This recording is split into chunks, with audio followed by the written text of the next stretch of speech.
Chen and Rubik farming alongside the cores right now, whereas the offlaner and both supports of VGJ Thunder kind of on food stamps at the moment. Now it's going to be Kaka that gets initiated on, but a turn telekinesis onto Sylar. It's a big commitment from Newbee. They kill Fade first, and the Luna able to survive thanks to the kinetic field from DDC, but it's another kill going the way of the Radiant. With a lot of mid laners, you have this moment where you're like, okay, well, we can try and get back into this using the ultimate. You know, you get a Puck Dream Coil, you get a Queen of Pain with the Scream or something like that. But Shadow Fiend does not offer that. He's pretty much just wants to go jungle, wants to get his levels up. He doesn't have his Requiem for a long time, and that means they need to try and use this Eclipse. But you can see there, they can't find it. They have to try and use the Split. But Yang, well, he's still not level 6. Nope, trying to get that bounty rune, but KP grabs it from him. He'll turn 6 himself, and will continue to make this Brewmaster's life difficult. All the while in the mid lane, Newbee continuing the pressure. They've got a Hellbear Smasher as well as a Satyr Tormentor in the front line. That'll be another tier 1 tower down, and this dire map gets opened up a bit more as they rotate into the jungle. Up top, indeed, Mugi popped by the Eclipse. Sylar will finally find a kill of his own. Got to be happy with that. Some much-needed recovery for the Luna. Yep, they needed something with that Eclipse. Nice little victory. Little replay here up top. Oh, this was the fight before where Mugi survives maybe a bit longer than he should. He does go down first, but then the turn commences. Freeze will be the second to fall, and Faith the one in the back line that keeps this steady. Yeah, Kaka maybe even considering going with the salve there for a chance to survive, but back into the game. Yang very low, almost dies there, but does survive. So close to level 6. He's baiting up here. Freeze wrapping around the back line. KP looking for a TP home, but it won't happen. Small sign of life for VGJ Thunder, but Newbee, they are not missing a beat with this momentum. Look up top, this tier 2 starting to melt. There is a glyph available if VGJ Thunder want to go for a defense, but it doesn't look like they'll have the resources. These kind of plays look so good, though. Like, you're using these spells that you have, you're getting levels on your Brewmaster, you're picking off some of these cores, and then suddenly there's a Chen. I mean, as he said, the Rubik and the Chen, they're right there. They are cores right now. Chen is the second highest net worth on the Radiant side. Yep. This is Fate's never going to let go of the power, man. What if it gets to his head? Well, what's really scary is this TA is starting to snowball. 5,200 net worth at 10 minutes is nothing to scoff at. Going straight for the Desolator, already has one of the Mithril Hammers. The timing on this item is going to be fantastic, and it's going to make the pushing even more scary. I think they need another tower. Why not? Why slow down? Yang's going to head to the mid lane. He does have the Brew Split available, but a little bit low on reinforcements. Fade's going to wrap around the backside, but without a glyph, this is going to be a difficult tower to defend. At least they might get the courier. Nope, he's showing. He also only has level 1 on the invis, so that's a hard grab. Still, good control of the courier from Newbee. I'm going to keep it over the tree line, so it won't be a free pick for the bounty hunter by any stretch. They'll stay grouped up as a 5-man bundle, and the death ball continues here, Mr. Trempax. Yeah, you know what feels awful when you're playing a bounty hunter? 5-man Dota. You know what Eclipse isn't that great against? 5-man Dota. Yeah. It's pretty rough. Absolutely. VGJ Thunder lose another tier 2 tower. They grab Fade in the back. Yes, perhaps. Easy. They can get more. SCCC gets glimpsed back, but no, he'll be sent home and he'll be just fine. Mugi now the one under assault. Brew Split with a little bit of time left. But Newbee are just fine. All 4 heroes very healthy. Oh, the chase after, too. They've used the split already, and they're just going to run down VGJ. You have Yang running low on options. He pops his stick charges, and it's a stolen split from the Rubik. Oh, that's a misplay, and now that Shadow Fiend caught by the Cyclone. It'll be the end of Freeze, and they set up a double for the Templar Assassin. Newbee lose 1, but they pick up 2 in exchange. So game 2. You know, maybe we'll start talking about some of those other heroes, trying to work some stuff in here. But, man, Newbee just so far ahead because of this Chen play by Faith. And, well, as TAs love to do, right into the pit nice and early. Doesn't even have the death, so doesn't need it.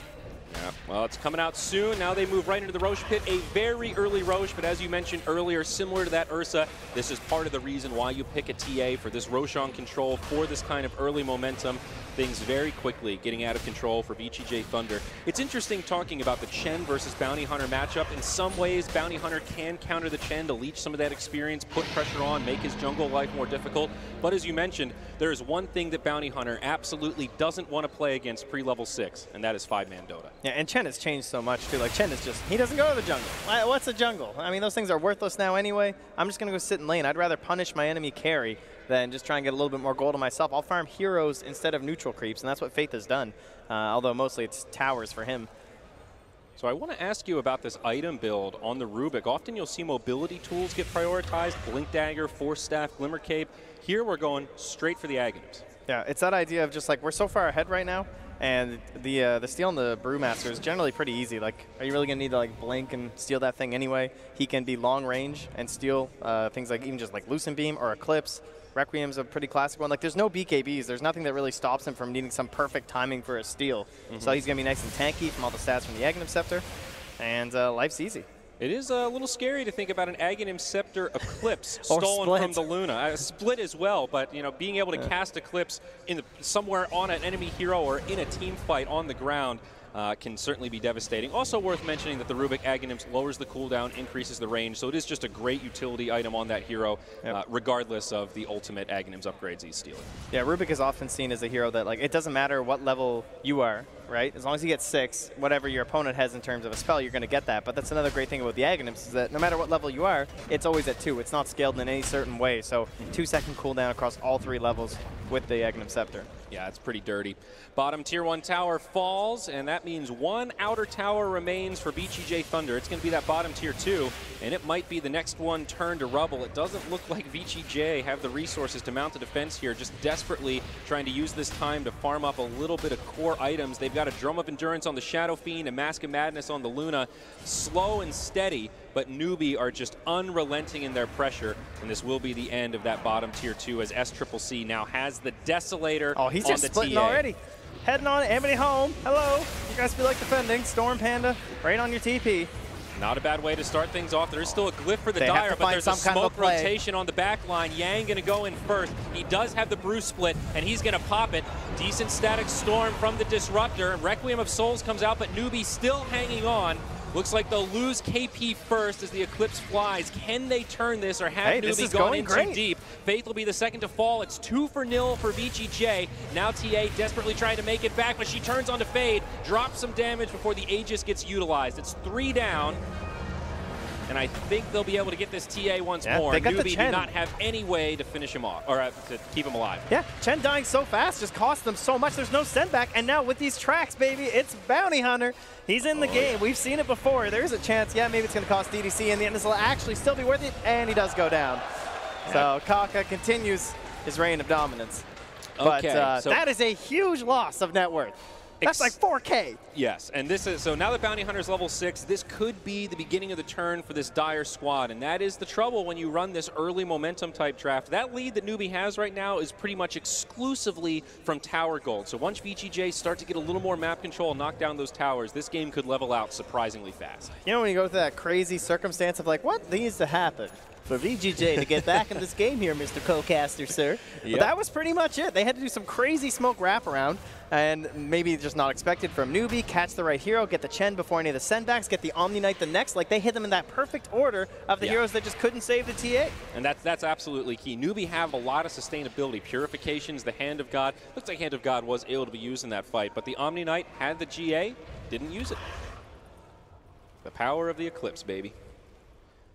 But all those things said, Trent, things still feel pretty okay for Newbee. Their item progression is great. They've got 2 Hood of Defiances, so still very beefy. The Aghanim Scepter for the Rubik is strikingly close. I mean, we're 16 minutes in, and he's only 1 piece away. Yeah, now they move into like a different step of the game, though, for VGJ Thunder. This is we have pushed outside of our base. Yes, we have no towers, but if we can get some wave manipulation going, we have our little scout here in Fade. He can watch the movements of Newbee, and there might be enough for us to dance around Newbee and try and get into these BKBs for the Shadow Fiend, something that he can actually fight after this Yule Scepter. Yeah. So although in a game like this, he might just need some more armor. If VGJ Thunder are able to hold on here, Trent, who do you feel like has the mid-game advantage and then maybe more importantly the late-game advantage? I feel like Luna in that regard is kind of queen of the castle. However, her big beefy ancient stack has just been stolen by Newbee, so that will slow her down. Oh yeah, that is pretty rough. But, and SCCC actually another one. But there's your little snipe there from Fade. Very nice. That will happen, but a small pick-me-up. I favor VGJ Thunder a little bit in terms of lineups, but here we go again on the Moogie. Initiated on, Static Storm to follow up, but this time the Omni Knight able to heal him. They use the Cyclone, and Eclipse doesn't really do a hell of a lot. Oh, KP's send back from Chen, but now KP in a lot of trouble. Repel, GA, and now the TP home, he makes it. It's tight, but he gets out. Chen, however, not going to be so lucky. And now on the other side, Newbee are the ones that have reinitiated. The Requiem comes out. Kaka and SCCC fall, but Freeze has to pay with his life. They isolate Faith, and again, it's a good fight for VGJ Thunder. The track gold adding up as they catch a glimpse onto Mugi. Oh, this Razor falls next, and it's Sylar with a double. The lead that Newbee had has since evaporated, and VGJ have leveled it out. We were talking about VGJ Thunder. They're the ones who were supposed to make mistakes going high ground. They were the ones who were supposed to get impatient. You know, that's what we saw yesterday, but it was definitely Newbee. They threw that earlier lead, the 4K, and now a second engagement here, just well taken in this instance by VGJ Thunder. Quick initiation coming in from Yang. Honestly, Trent, it feels like both of these fights have been on the backside of DDC. The Static Storm kinetic fields have been on point in every single fight. It's a really chaotic fight, but again, isolating that Omni Knight the way they did is part of what allowed them to do this. Yeah, and then as well as like Faith too. Like he had like some of the sendbacks, but then they just kind of came back in, right? Like Razor returned. Well, that's the thing. You save the Omni Knight with the sendback, but your Omni's still out of the fight. So is it really a victory? Well, for now they'll just continue the same kind of posturing. Basically, everyone in the same spots. Yang down bottom.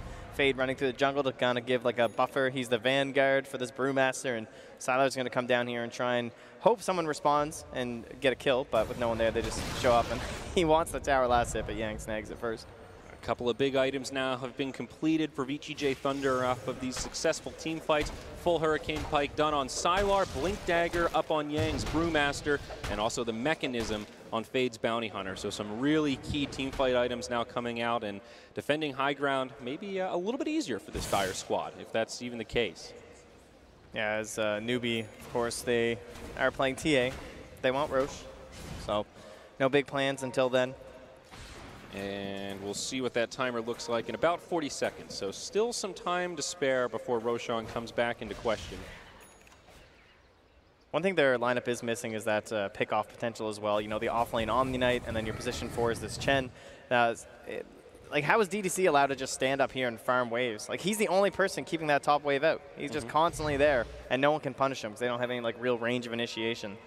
I really think DDC is just showing us the power of the Disruptor, because you look at that net worth breakdown, he is lowest by far. Half of the net worth of the 9th farmer, which is Chen, yet still having an insane impact in these team fights.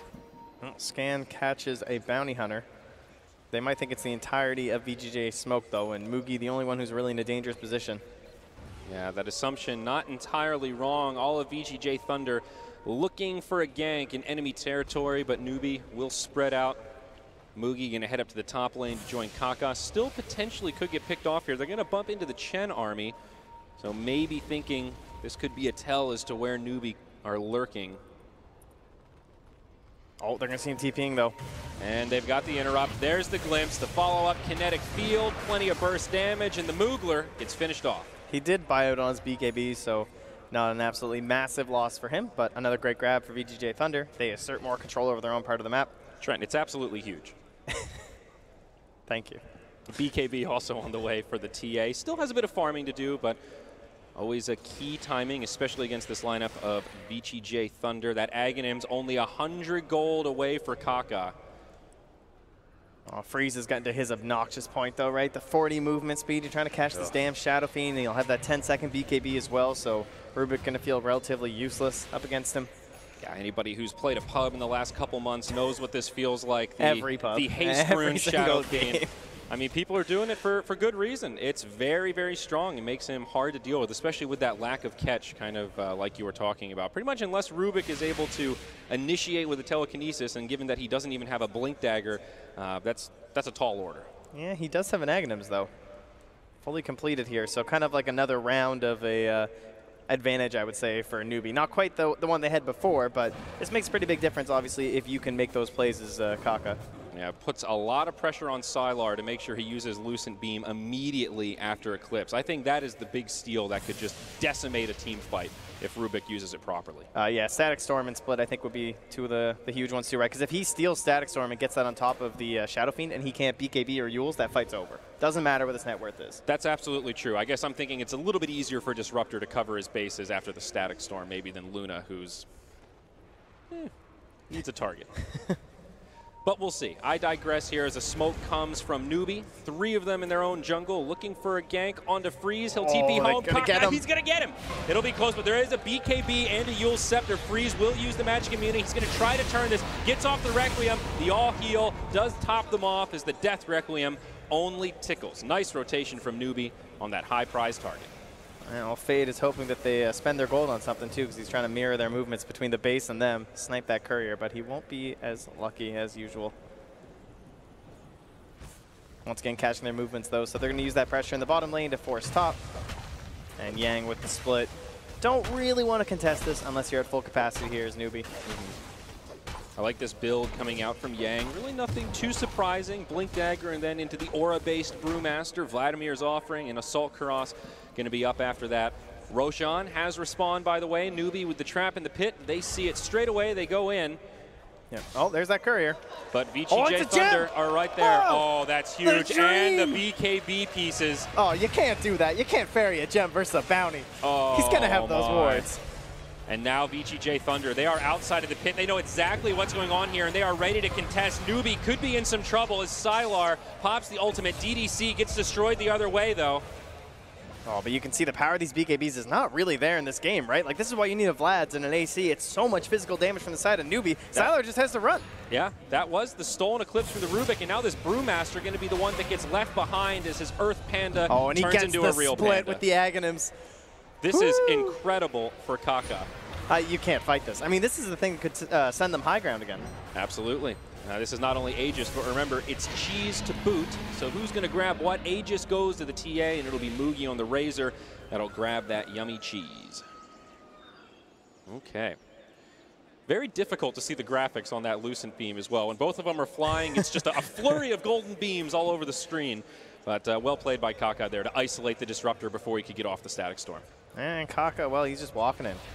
Not going to split quite as early this time. He's not losing it like he was the previous time. Yep, there's the Dire Glyph. They do have a buyback on the Brew, but of course no split, does not want to use it. Kaka in a very aggressive position. They just blink right in on the DDC. He's got the Ghost Scepter, and that buys him some time against the TA, but now the push will commence. Tier 3 tower down bottom, gets finished off, glimpse back onto KP, Static Storm, Kinetic Field, but he will survive through it. The stolen Brew split from Rubik also helping things out as VGJ Thunder desperately trying to hang on. Exposed Barracks starting to take some damage. Requiem comes with the BKB, but Freeze, he's getting low and he's relegated back to the well. Now Sylar BKB on, tries to bring down Kaka, but a GA at the last second. They send back Kaka. He stays alive, and now Newbee need to make the retreat. An incredible play from the Omni Knight, but another glimpse will pull back Faith and secure a kill for VGJ Thunder. Oh, they're all tracked up here. The BKB from Mugi, the cheese, but also the Guardian Greaves from VGJ. They will finish off Razor, secure the high ground defense, and now they want more. SCCC able to blink home. Yeah, they're trying to save left behind. Oh, just lurking nearby. But remember, where's that gem? I guess they lost it.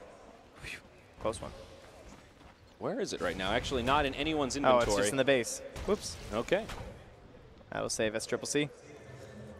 So, I think we call that a big win for VGJ. No buybacks used, and we do have a replay here to take a look at. Very chaotic fight, but Kaka... He was so close to getting this off again here. Yep, helped get us to the point.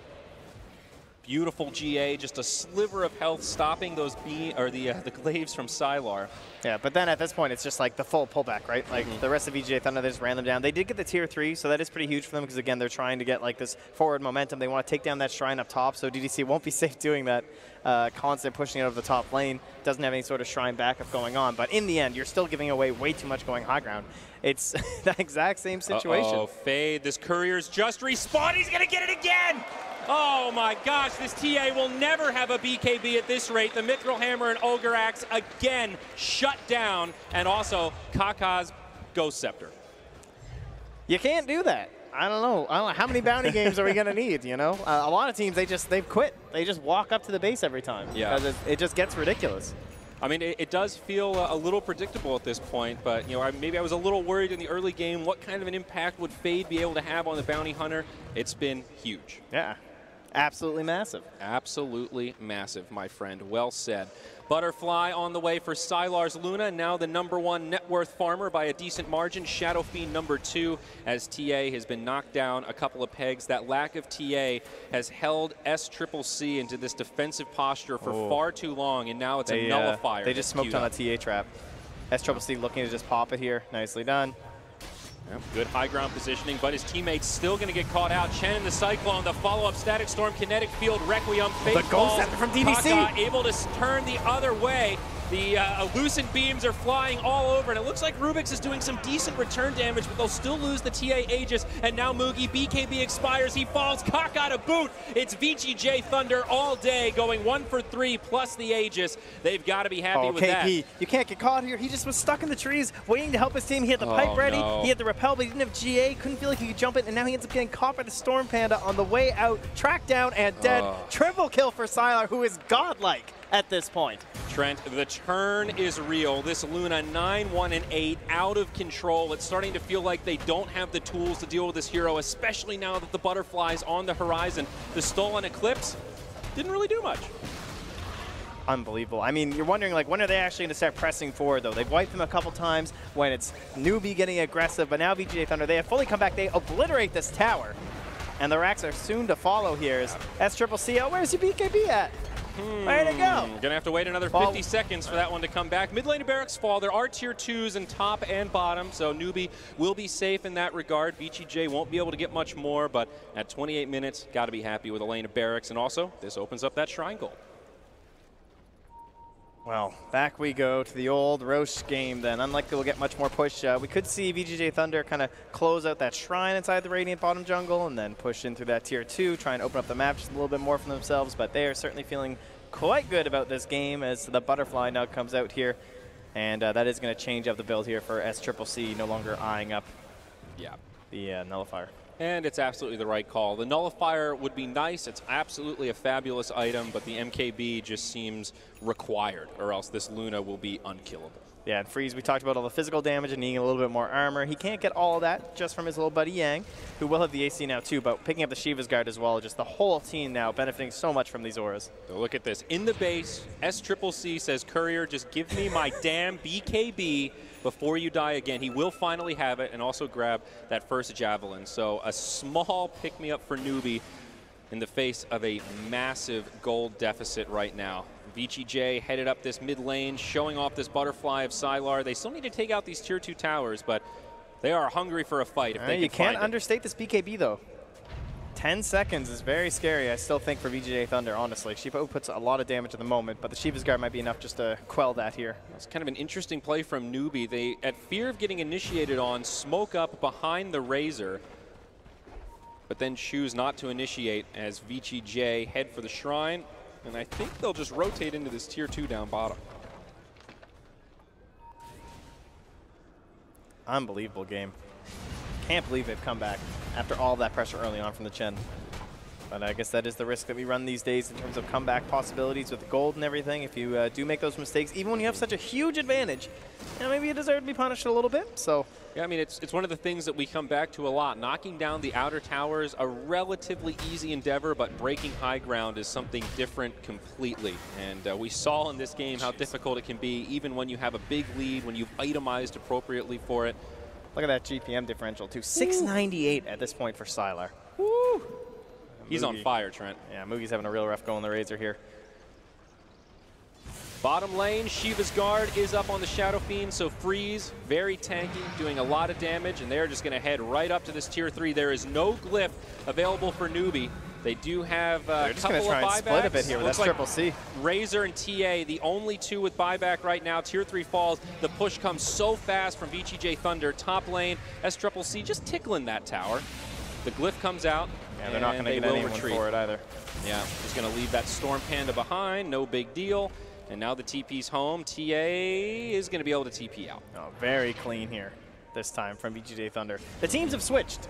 What happened? This is the exact opposite of what we were expecting in this one. 21,000 gold lead with 21 kills. That's a nice ratio. Yes, most definitely, my friend. But another big item, TA still with that 10-second BKB, now has the Monkey King bar, and once again, queues up that nullifier for the next big item. There is a possibility, just as Newbee made that misstep going high ground, VGJ Thunder could get hyper-aggressive in this next push. They could maybe dive past the tier 4s. A wise man once said, it's one thing to wipe a team the first time, it's something entirely different to wipe them again after buyback. So that's always something you got to keep on the back burner. But Newbee certainly have their backs up against the wall. Roshan coming up in 30 seconds. This will be Roche 3 with the Refresher Shard, and certainly will become the objective both teams have their eyes on. Yeah, one reason that it's still going to be so much harder for Newbee, though, in that situation, not only because the lead is obviously much more massive at this point, but so many of these heroes are self-reliant on VGJ Thunder's side, whereas they were being saved constantly by the Chen and the Omni Knight. They're being backed up in that. You know, you can pick off some of these supports, and VGJ Thunder are still terrifying. That's very true. Or dust used by Kaka, hoping to catch somebody, but will not be there. Also, Bounty Hunter with a gem in tow. Glimpse onto Kaka, kinetic field to follow up. But right now, VGJ Thunder a little hesitant to initiate. No, they jump in, Repel comes, but it's not enough. Mugi with the BKB on, he's just getting clicked down. GA will keep him alive, but the cavalry is here. The Omni Knight gets isolated, Mugi gets trapped up, the Requiem flies, KP will be the next to fall. SCCC doing what damage he can with that BKB, but his teammates are getting obliterated, and that's it! Good game gets called! VGJ Thunder absolutely destroy game number 1 against Newbee with an impeccable high ground defense and then unrelenting pressure of their own. That wraparound, man. There were so few options. That was going to stop that push in that bottom lane. Incredible. I mean, you could say maybe Newbee went a bit too deep. You know, they got the tier 2, they got another tier 2, a couple tier 1s down the other lanes, another tier 2, and they said, oh, why don't we try a tier 3? Let's see what happens. Well, that's what happened. You got wrapped on. Well predicted from VGJ Thunder, and they were rewarded for it. Now, I have to say, VGJ Thunder, it felt like they had the perfect draft to make a play like that. You've got Bounty Hunter who can pick off couriers, get you that track hold to power farm your team back into the game despite that deficit, and then DDC's Disruptor. Maybe I've talked about him too much, but he had an incredible performance. He was bottom of the net worth the entire game and still had a great show. Now, with so much of that net worth lead, a lot of it was on the courier. So that doesn't help you very much if you're trying to keep up some of that momentum going. So. Good point, my friend. So with that said, we're going to hand it back over to the analyst panel to see what they think about game number 1. Thanks very much. Yes, I think Zyori might just be the president of the DDC fan club after that one. And not surprisingly, he had a great game as well, as did a number of his teammates. VGJ Thunder, what do you know? Make a great defense and then a great victory in game number 1. Let's get the thoughts of both Jack and Cap at the panel. Impressed? Yeah, there was definitely a lot of good things to say about VGJ and some negative things to say about Newbee. VGJ definitely did a great job. I think the wraparound was probably one of their better moves there. The Bounty Hunter had an absolute great time in that game, picking off so many of the couriers. But I think that Newbee's lineup inherently had to stay ahead, and they made a number of very critical mistakes. 2 different back-to-back team fights where they fed away probably 4,000 gold each because they're facing up against a Bounty Hunter. You cannot afford those kind of mistakes. That combination just proves to be too deadly and too fine a line, apparently, for Newbee to be able to walk. Yeah, and speaking of DDC, again, they call the guy tickets for a reason. This was, of course, the big change they made the past month. Just stabilizing the 5 position was a much more seasoned veteran player, the only Asian player to be at every TI. And to just tell you how much of a razor's edge this was, and that turnaround fight cap that you're talking about bottom, when Kaka had stolen Brew Split and pushed, that needed to be the perfect ult right there for them to have a chance in this game. If you're Disruptor, given how quickly Newbee is playing this game, you miss one ult and the game is pretty much over. Instead, they wrap around, they get the perfect ult that separates the team and stops the save spells from being cast, that allows VGJ to win that fight, hold the base, and then later on within the base, he needed to perform well once again. His itemization, again, was great. Instead of going for something like a Force Staff or Glimmer Cape, he gets the Ghost Scepter, which prevents him from being bursted down or killed by Newbee in these fights. These big ults just like a hero that's on the 5 position, by far the lowest net worth, having that much impact. There's so many good things that happened from VGJ this game, whether it was a Bounty Hunter killing couriers non-stop, providing vision. But DDC, given the position that he was in, he kept them in this game, gave them a chance to turn things around. Here we are at 15 minutes into the game at this point. Yeah, this is that first wrap round, yeah, I was going to say that this is where they had the advantage at this point. But it got away from them. Yeah, it certainly did. I think there's the fact they've got Bounty Hunter and Disruptor. Once you've lost the initial part of a team fight, you're just going to collect kill after kill, and you're going to be able to rack in so much. And this is the secondary fight where they actually, I think, kind of get baited in by the fact that Kaka had a great clip steal in that one. They ended up coming back after they got a successful Chen send back, I think, on the Razor, and then I think he TP'd back in. In the end, they end up losing 4-1 in this team fight. You have two of those team fights, again, back-to-back against a Bounty Hunter where you already have the lead. It is just a huge windfall for VGJ Thunder, and after that second fight, I actually thought the game was already over. I thought there was very little chance for Newbee to be able to overcome that because the timing window was just too small. You had your BKBs coming online for VGJ. Yeah, they picked up a gem off of a courier snipe as well. That was also a big play. There were, oh, look, there's a gem. Where did that come from? We said that Kaka was the engine of this team, so important, and he lived up to it this game. He played very well in this Rubik, kept stealing key spells. A few times it almost felt like he played too well. It's like he stole a great spell and then almost baited them into going back into the engagement. You saw the fight before with the Eclipse that he stole. Like, guys, let's go back in. The team is unable to stand their ground. And then he stole the Bruce Split, which led to the first high ground push and a couple of re-engages. But Kaka had a good performance on Rubik. Certainly cannot, as the Chinese would say, put the pot on his back this game as far as blame goes. But yeah, I think, again, you go back to the draft a little bit. The Disruptor, we talked about being one of the key for both of these teams. Again, like a great Team 5 hero. And then we talked about limiting Kaka's hero pool, and they did that through the early part of the draft. He still got a comfortable hero. They pulled out the kind of surprise with Faith being able to play this Chen. Again, he hadn't played it in a very long time, and they didn't intend to really take this game long or have to scale it that much. They were just rolling early on, but again, VGJ were able to get the holds that they needed to. No one else is playing Luna except for the Chinese teams right now, and these guys have now played 3 games in a row with it. I do want to give a special shout out to Siler because while it's kind of an underrated skill, but his farming mechanism, I went back and watched his laning phase, and he made the adjustments as soon as his lane actually went very well for the first 3 minutes, but eventually it was going to get difficult against an Omni with a Chen rotating in and a Rubik also having a presence in there. So he rotates out pretty early. He tries to go down to that bottom lane. The SF also did something similar where he has a tough matchup against the TA. He's also susceptible to those rotations. He starts playing jungle pretty early there, and I think that those two carries really understood in that game that they did not need to put themselves out there too often. They did not need to take too many risks. They need to sit back and more often not just focus on not dying and continue to get that neutral farm and let Newbee be the ones to try and push into them, and they ended up capitalizing on a couple of mistakes. 25-16, the score on the scoreboard, as you can see on your screen. Freeze 11, 5, and 10. Siler 10, 1, and 11, and Fade in on 22 of the 25 kills. I really like that point, Cap. You're talking about like keeping themselves alive. You look at the itemizations in those 2 cores as well. It's not the same like let's get that rapier out. Let's keep us alive. And then these are things that less experienced cores or maybe less seasoned cores may really struggle with when your lane gets run over. How do you secure farm? How do you avoid feeding on this very squishy hero and still be able to have that impact and pick your spots appropriately in the fights? And you could see like Siler performed so well in this hero as the Chinese play classes in session again from Siler. Just a masterclass on how to stay in the game when you're behind early and find your opportunity to come back in. Even Yang did something similar where he gets the both of Vlad's and then the AC for his team. Common items for Brewmaster, but I still think it helped out the survivability of the team. And it's also helpful in both of these heroes, in the SF and Luna. They're relatively early BKB buyers, but they're actually faced up against 2 physical damage dealing cores.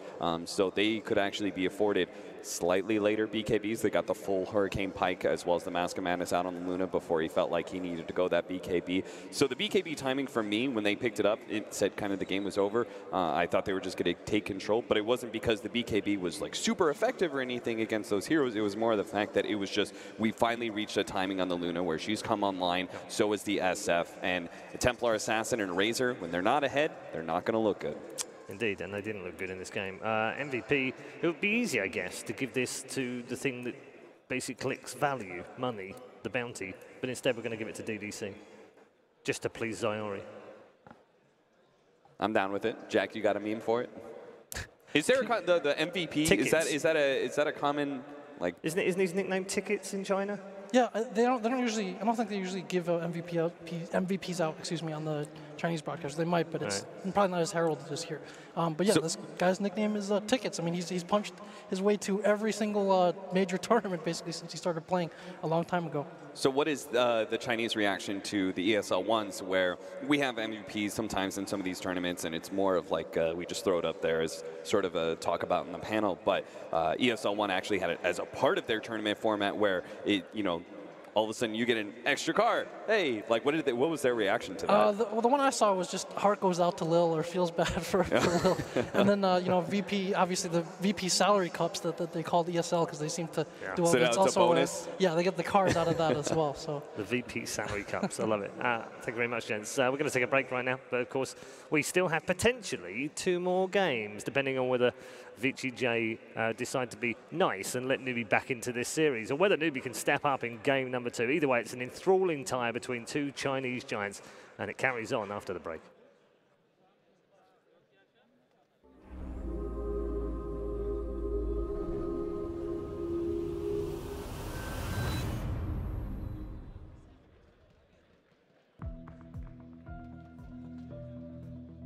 They constantly complain about food when we travel. Every land we go to, every single land. These are the real traumatic stories of Dota 2 managers. Stories that will finally see the light of day thanks to these brave individuals. In order to protect their identity, they will remain anonymous. Scene 1, take 2. They just keep crying like, hey, I want the cook from our game house, you know. Take 5. They also complain things like, well, there are not many pretty girls in here for us to hang out. I want a girlfriend. One time they were like, what's for dinner? Anything. So I said, okay, we're gonna go to 7-Eleven and buy food then. Then suddenly they all decided they wanted to go to this restaurant or that restaurant. What do you want to eat for dinner? I don't mind. Okay, here's this food. I don't like this place. One of the things that our players request the most is a special coffee for each one of them. We have a soy latte, a decaf coffee, and a cappuccino with 2 sugars. No more, no less, or he'll send it back.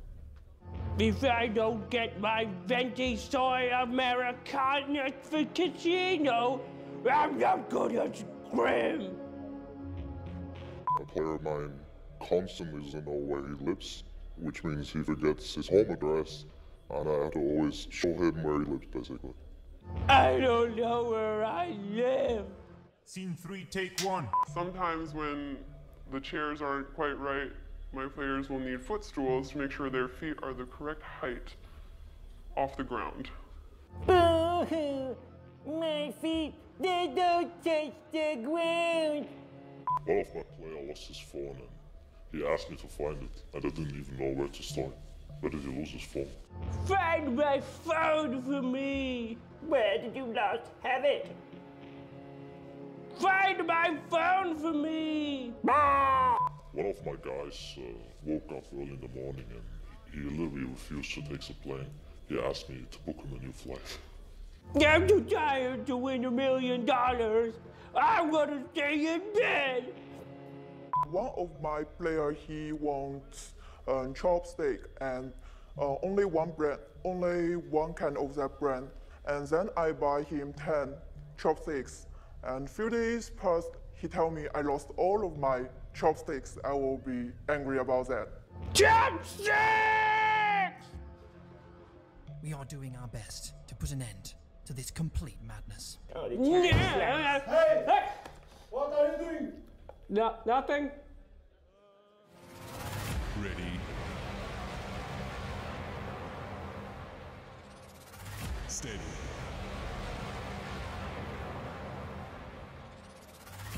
Game on.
A very warm welcome back to the Bucharest Major. It is semi-final day, and we are halfway through potentially our first semi-final. It's the Battle of China between Newbee and VGJ Thunder, who hold a 1-0 lead.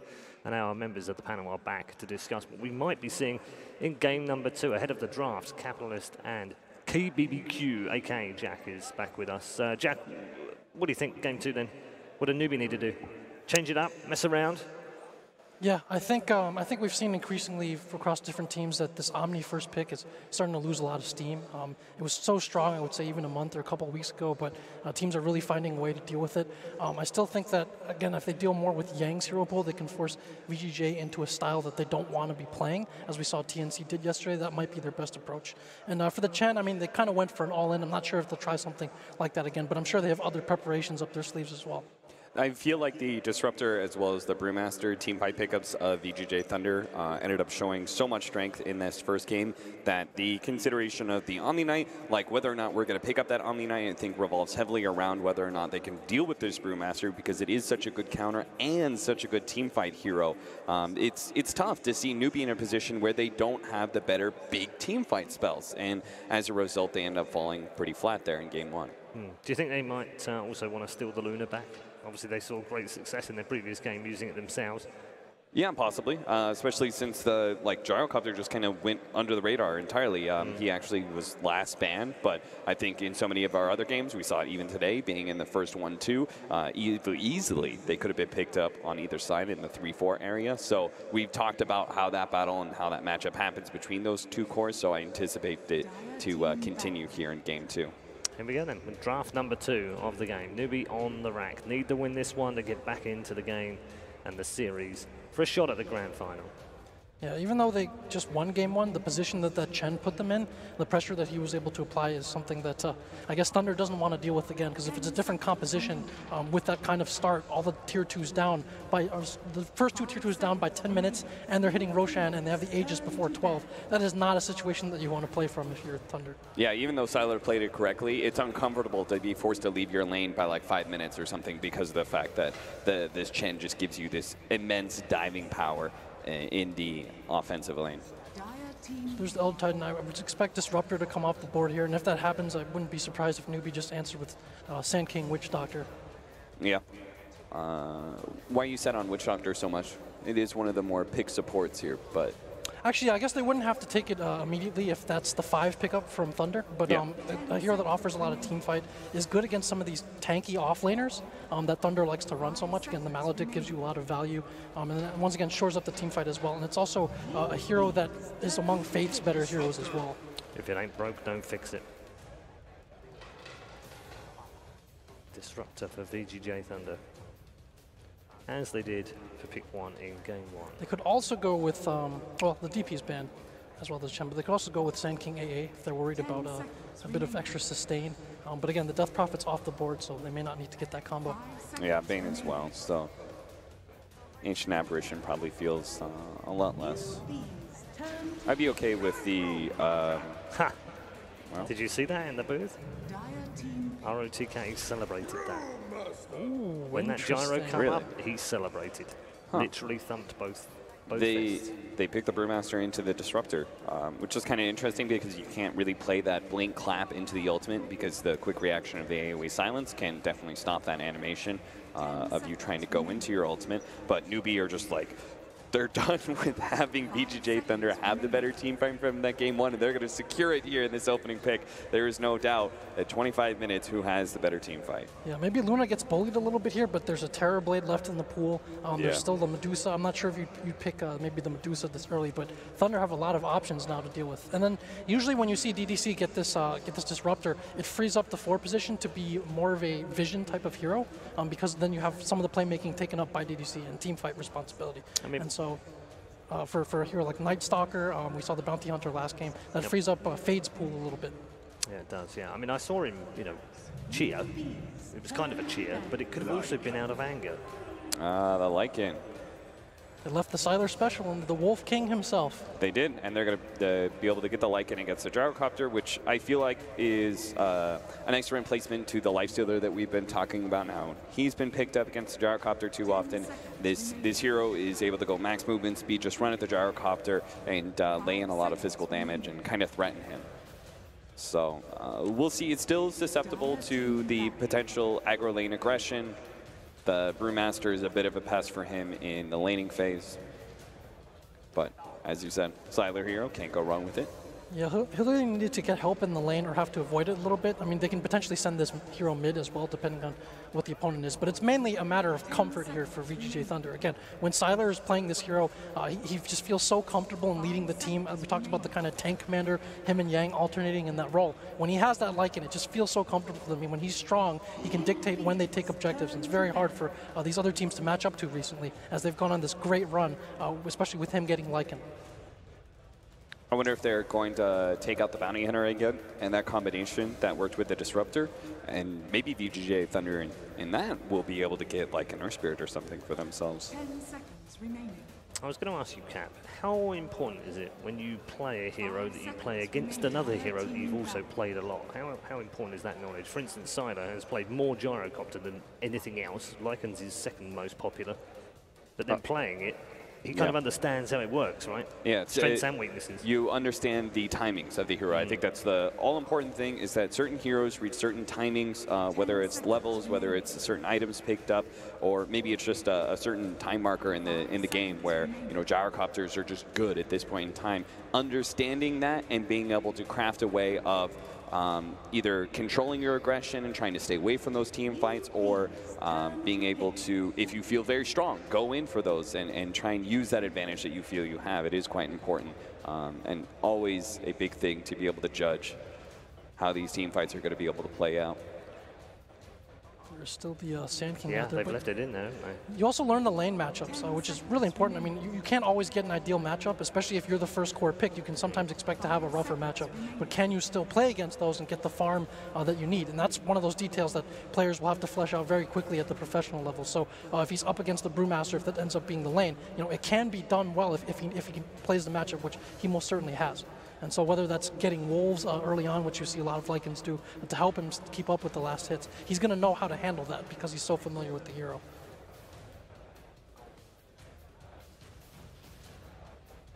Underlord still not banned by Newbee against VGJ Thunder. They opted for the Tidehunter, which makes sense. It's still the other best team fight hero out there.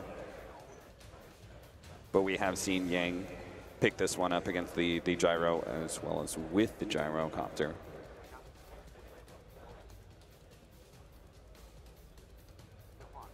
Dire team pick. Ooh, that's an anti-Lycan hero. That's a support that fell off really hard a few months back, but it is quite good versus Lycan. Yeah, good at holding your objectives, good at just outright stopping him from running at you, or punishing even allies for that. It's probably a Faith hero here, so keeping their playmaker still a little bit up their sleeve, but yeah, solid pick here, I agree with you. Yeah, protects, like the Lycan goes in, tries to put this physical damage on one hero. You've got the Freeze to be able to save that hero, then you've got the Winter's Curse to be able to turn the Lycan's Wolves and Necronomicons against himself. No real surprise for the Earth Spirit against a Brewmaster. I think it's always a valid pickup here, and Fade probably his most played hero. Not recently, but overall. That Winter Wyvern pickup, by the way, is very interesting because Newbee have played it 6 times in the last 4 months and they've lost all 6. And the Sand King to follow up the Winter's Curse, and in general, just a great Kaka hero. Also, I think it's one of the better heroes to match up against Earth Spirit in some ways, because you've got this one-to-one challenge. Earth Spirit can't really outdo the Sand King in DPS a lot of times. 10 seconds. One of the things he is going to be able to take advantage of is Wyvern is not the most mobile hero, and Kaka tends to spend some time farming for his crucial items in the Sand King. So it could be a bit greedy in a sense, and so the Earth Spirit is going to be able to roam and punish that. And there's the Omni Knight left in the pool. Picking up now feels a little bit different than just getting that very early on in the draft. Yeah, and it's going to be a nice counter to the Winter's Curse potentially with the Guardian Angel. There's also no room for the Rubik now either. 10 seconds remaining. Dire team back. Yeah, certainly not. Now we just kind of need that hard carry on either side, or the slight switch. difference would be like sort of a faster tempo controlling carry where they're just going to play a run and shoot game. For example, Viper is not banned. And they can also switch that gyro, which they've done before. It's a Mugi hero after all, so 5 seconds remaining. they can be flexible a little bit there, can't they? Yeah, certainly. Whether it's like a hard carry in their safe lane or a hard carry in their mid, I think Newbee can work around either way. They're actually a little bit afraid of the harder carry being on VGJ Thunder with the OD being banned. OD Omni is a classic combination known as one of the most cancerous duos in pubs. With the OD and Tide banned out, they can go for one of these melee cores that others have a harder time laning. I think Juggernaut is a possibility for Newbee. I'd actually be okay with... Oh, yeah. Like you said, they could also run this gyrocopter in the safe lane instead, depending on what they see here.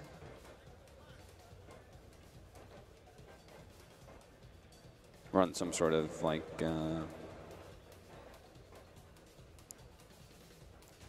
I don't know, it's kind of hard to put all your hopes on just the gyrocopter carry. So any of those faster heroes that I was thinking about, like Quap and Puck, I don't think they quite fit in for Newbee's lineup.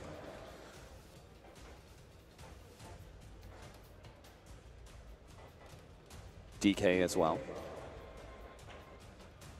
One of a few options. Viper is the one removed. Yeah, I think that's quite smart. And turn the SF again. Go back to the SF, yeah. That looks almost a scarier lineup this time around than it did last time, doesn't it? Yeah, and in turn I would actually be, since the Viper is taken out, I'd be okay with the DK for Newbee. Yeah, a direct challenge to kind of the mid pool here, and then as well, the Wyvern save. If you save someone from Lycan, you can very easily just be setting them up for the SF instead.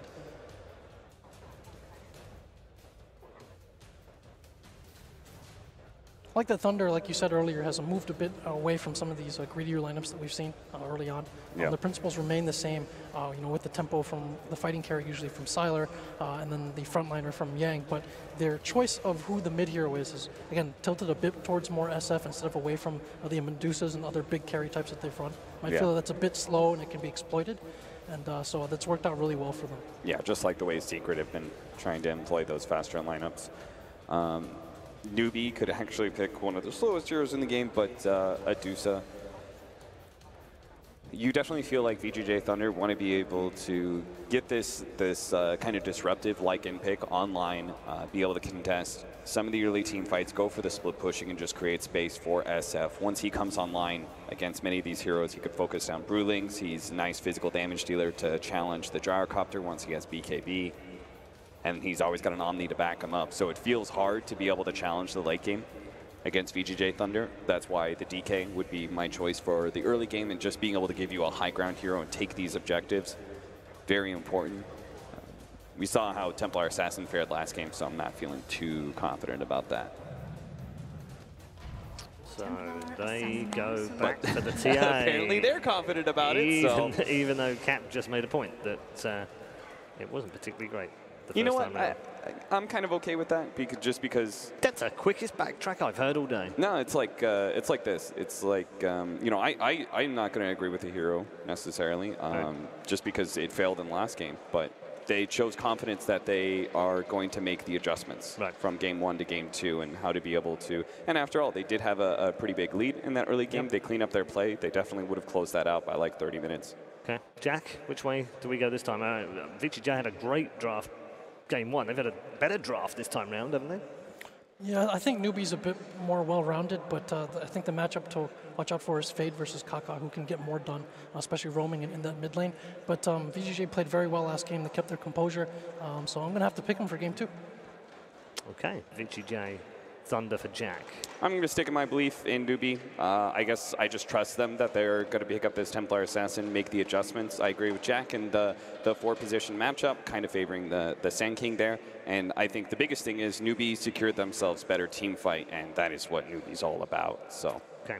All right, thank you very much. Time to head over to your commentators as we get ready for game number 2. VGJ Thunder on the verge of making it through to the final. Just Newbee in the way.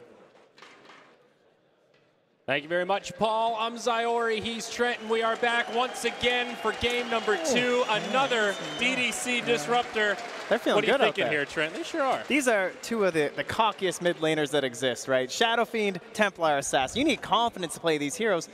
Is their confidence shattered? That's the question. Indeed. What are you thinking about these drafts, my man? Who do you favor? I'm more on the Cap side than the Jack side, to be honest. I feel like Newbee should be able to find that momentum, that rhythm. Don't make those mistakes going high ground. Game should go better. So let's get right into it as the lanes begin. No time to delay. So we're going to see the prized Lycan as well. We've talked a lot about this hero, and it'll be VGJ that grab it. You were thinking maybe Newbee would be the ones to play some Lycan this series. No, you're quite wrong. That's definitely a Sylar hero. Yeah, I was hoping for the Night Stalker too, but of course we didn't get him. He got banned out, as you'd expect. If they can't get the two together, it's unlikely that you're going to find him in that next phase, the picks there. So quick pause while things get worked out here, but we're okay. Yeah, no doubt. Looking forward to a Fade Earth Spirit here, though.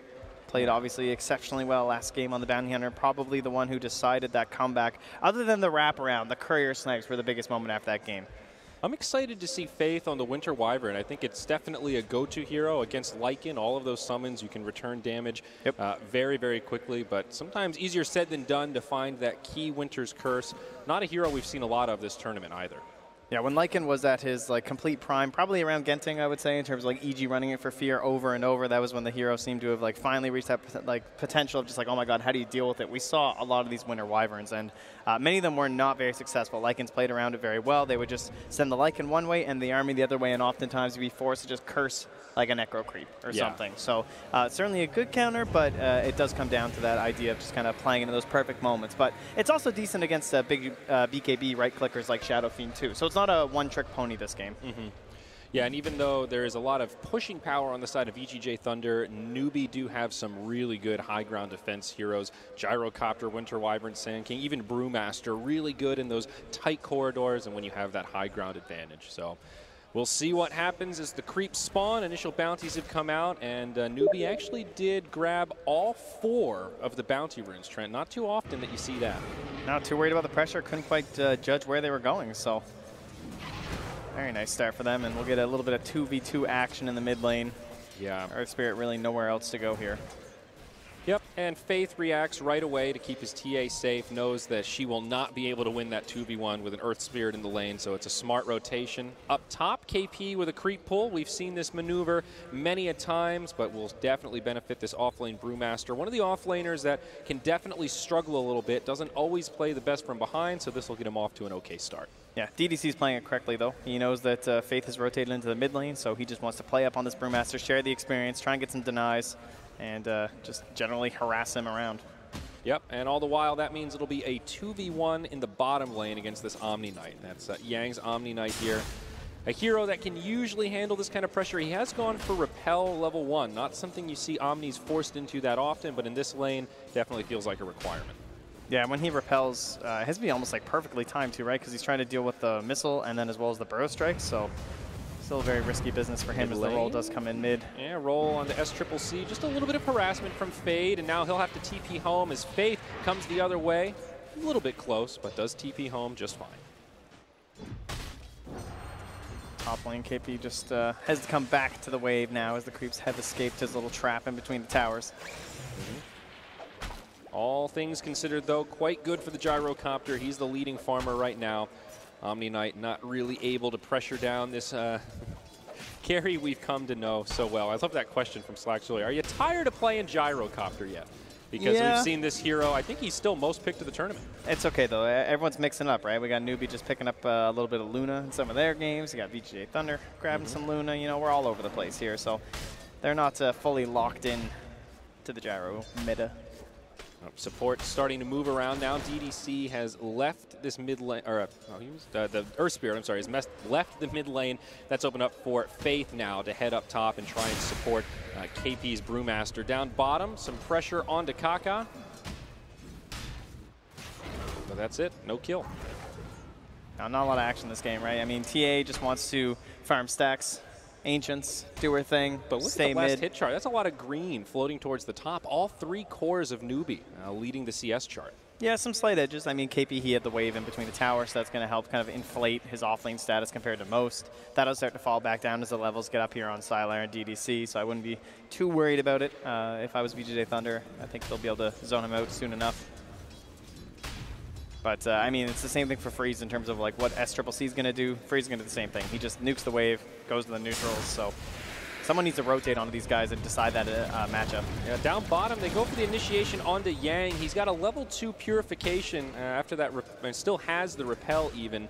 Very tough kill to find, and Fade was just waiting in the tree line, able to counter-initiate, and does a surprising amount of return damage. Now Kaka's the one that needs to be a little careful. The Sand King is out of regen, and now the roll forward. They're actually going to catch him. He does not have a Burrow Strike, and Yang will draw the first blood with a level 2 purification on top of his Earth Spirit. Nice draw there. Yeah, really greedy to stick around there because he was trying to hope to set up a first blood, I'm sure, onto Yang using the Rocket Barrage, and then maybe he was thinking he might even get that salve there from Mugi or something if he was a little lucky, you know.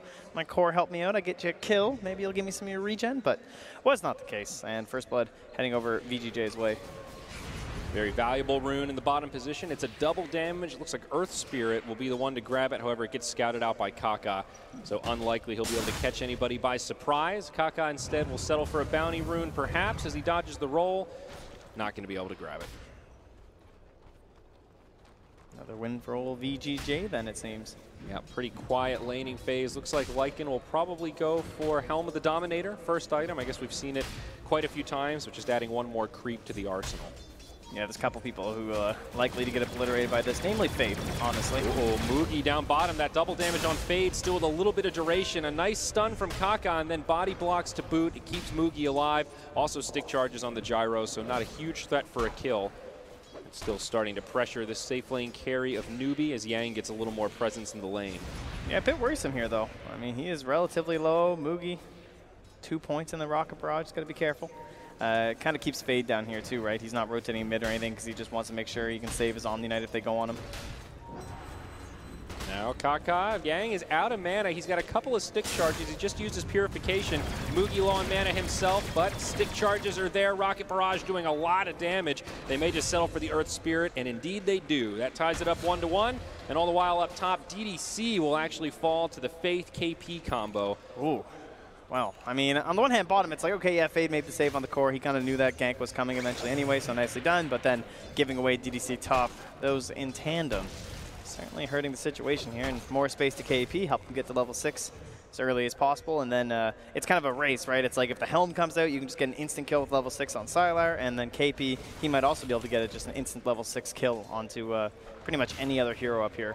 Yeah, generally speaking, KP's got to be pretty happy with this laning phase even before that kill came out. He is getting a lot of experience and even getting pretty good farm, only 5 CS behind the mid laner of Shadow Fiend, who's also been getting pretty decent farm himself. So with Brewmaster, once that level 6 comes out, you can start rotating around, and that opens up your team to start finding some team fights perhaps. A big rotation mid from VGJ Thunder, with both supports coming to support Freeze. Yeah, nice deep ward there from the Radiant, scouting out these rotations from the Dire supports. And if DDC was paying attention, though, I believe the illusion just gave it away, though, so I might know that ward is there. Yeah, I saw that kinetic field come out also. Very quiet laning stage, though. Feels so much different than last game. At this point, there were already 2 or 3 towers destroyed by Newbee, taking a much different approach here in Game 2. Yeah, they don't have that same speed either, which is a little bit worrisome as a TA draft, right? Like, last game looked like the perfect TA game. Like, how do you lose that game, honestly? They're so far ahead. Every tower is gone. The only way you lose it is, well, you make the mistake, you know? And so now this time, they're not going to be able to enable SCCC nearly as much. and going to have to rely way more on stacks instead of tower hold. Another initiation onto Yang, but there's the counter from DDC and Fade. They roll in onto Kaka. Yang getting very low, but the repel enough to save him. The auto attacks are there, and Mugi catches him. They get a double as Winter Wyvern rotates in. Somehow Kaka survived through all of that, and all of a sudden this Gyrocopter is top of the net worth chart and feeling good. No answer left for the Sandstorm. So nice early pickup there from Kaka. Seen a couple 2-0-2s this tournament. Kaka very happy he didn't go for that build. Yeah. Sylar, level 6 up top. So he's pretty much the only one safe from this ultimate of KP, but you know, some support hero just comes up here to maybe try and help Sylar. They could just die. So this puts him in a really awkward and irritating 1v1 where he's just going to get hazed over and over. This top lane is reminding me of yesterday. You know, the Brewmaster versus Razor break even. You look at the CS right now. Lycan is only beating KP by 3 last hits. Yeah, it's tough. I mean, you think about using the Wolves because the haze isn't like the AoE, but you know, they cost a lot of mana. He's got 145 to cost and only got a 400 mana pool. It's a tough life. It sure is. DDC able to TP home. He survives from that onslaught, and now down bottom, they turn their sights onto Yang. It's an early repel. He does not have a TP for another 30. There will be a purification, but 3-on-1, not much the Omni Knight can do. They should be able to chase him down here. Splinter Blast comes, and a few more auto attacks from Mugi will secure the kill as the Dire Glyph comes out because, hey, that's a TA just solo pushing the mid lane all the while. Yeah, it's still going to be plenty of damage before anyone can rotate back in here, though, and only level 3 and the Glimpse on cooldown for DDC means there's no way they can punish anything here from SCCC.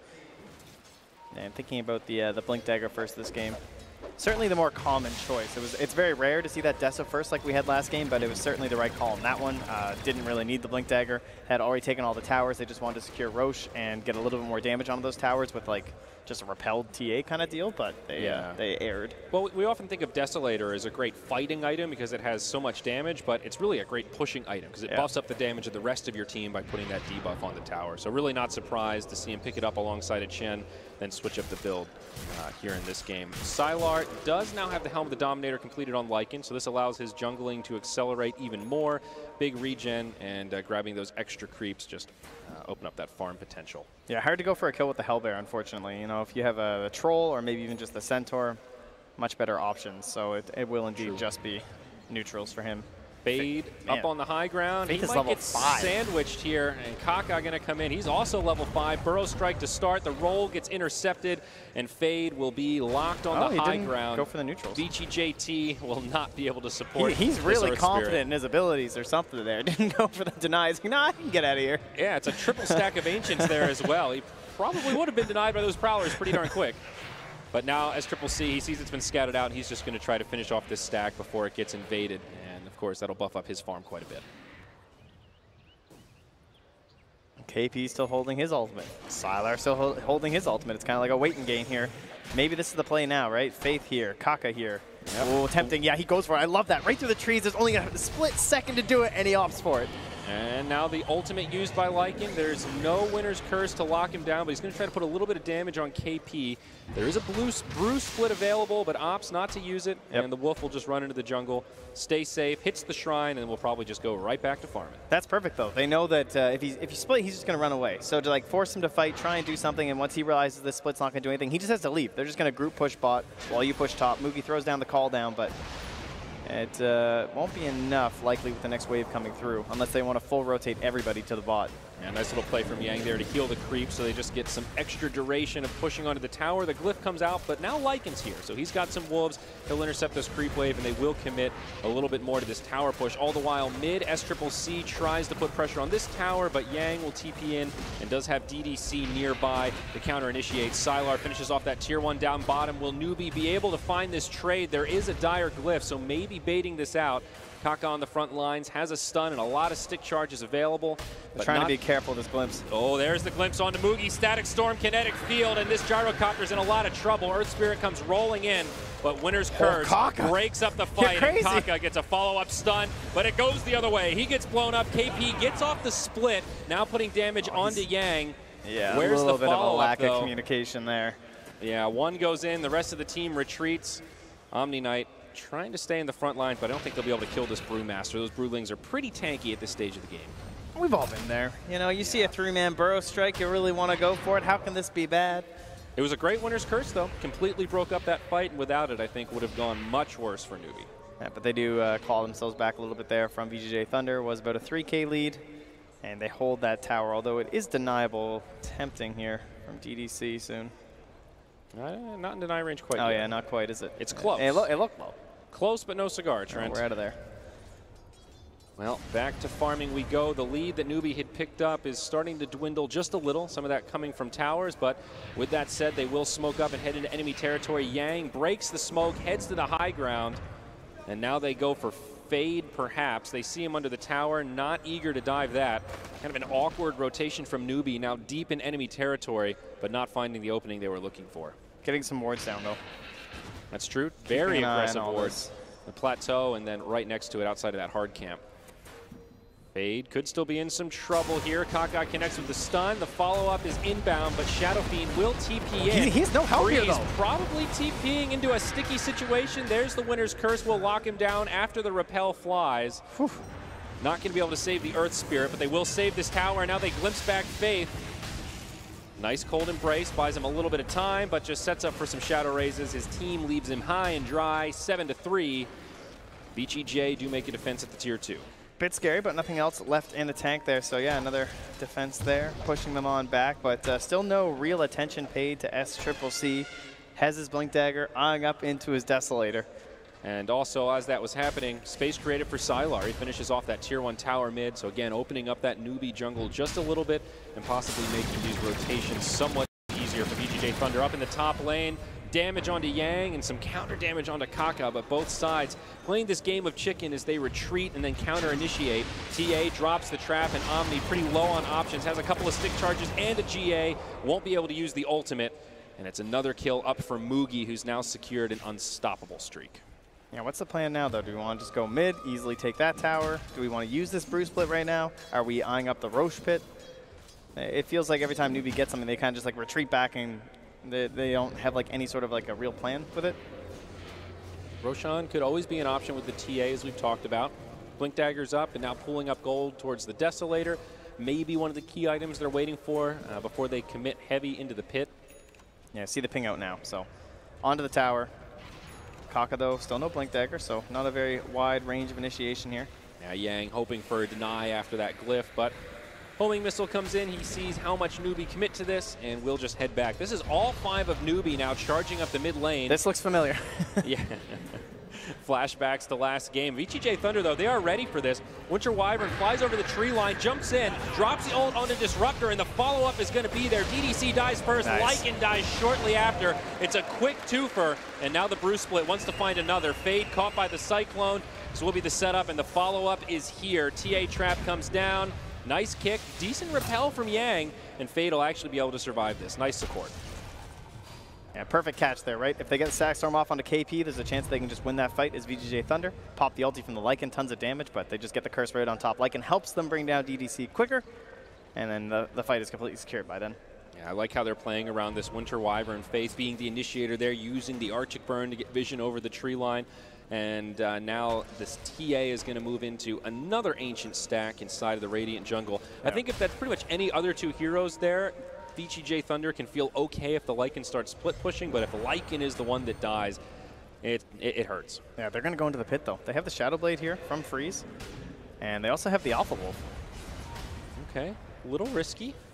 Radiant don't have much vision in this area, but they are pinging it out. Definitely suspicious that some trickery could be afoot. I mean, Curse is back, but they're missing the split. Okay, Wyvern a little bit low on mana, but does have some stick They don't charges. see Kaka. Roche relatively low on HP, but now the Winter's Curse comes. Lycan the target of choice, but he does survive through it. Still could be a fight for VGJ as the GA gets popped. Kaka on the run, but the roll across.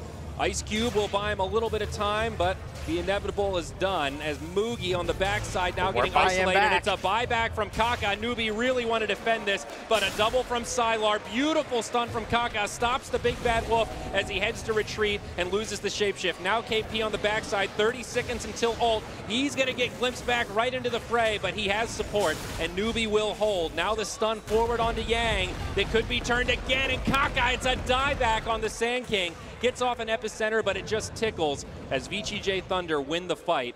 and kill the Sand King twice. A little bit of purification there. Purified raid, I would say, on that bug. Die back instant for him. But they stopped the Roche. So a little bit of momentum culled from the side of VGJ Thunder. For now, Trent. Hey, but now they have split 1 second. But they don't have Winter's Curse this time. So not having both those ultimates makes this so hard to commit to. And with Lycan, Roche falls quickly. They will grab the Aegis onto Freeze. Initiation onto Faith. Glimpse, Static Storm. Nope, that's a kinetic field. My bad. But Faith still falls. I got a little too excited there, Trent. I got to rein myself in. The Wyvern's not that important. Fall from KP. KP jumps in. There's the Bruce split you were talking about. They're going in onto the Lycan. The Omni Knight gets isolated so that he can't heal, but Sylar still alive. SCCC jumps in and they bring him down.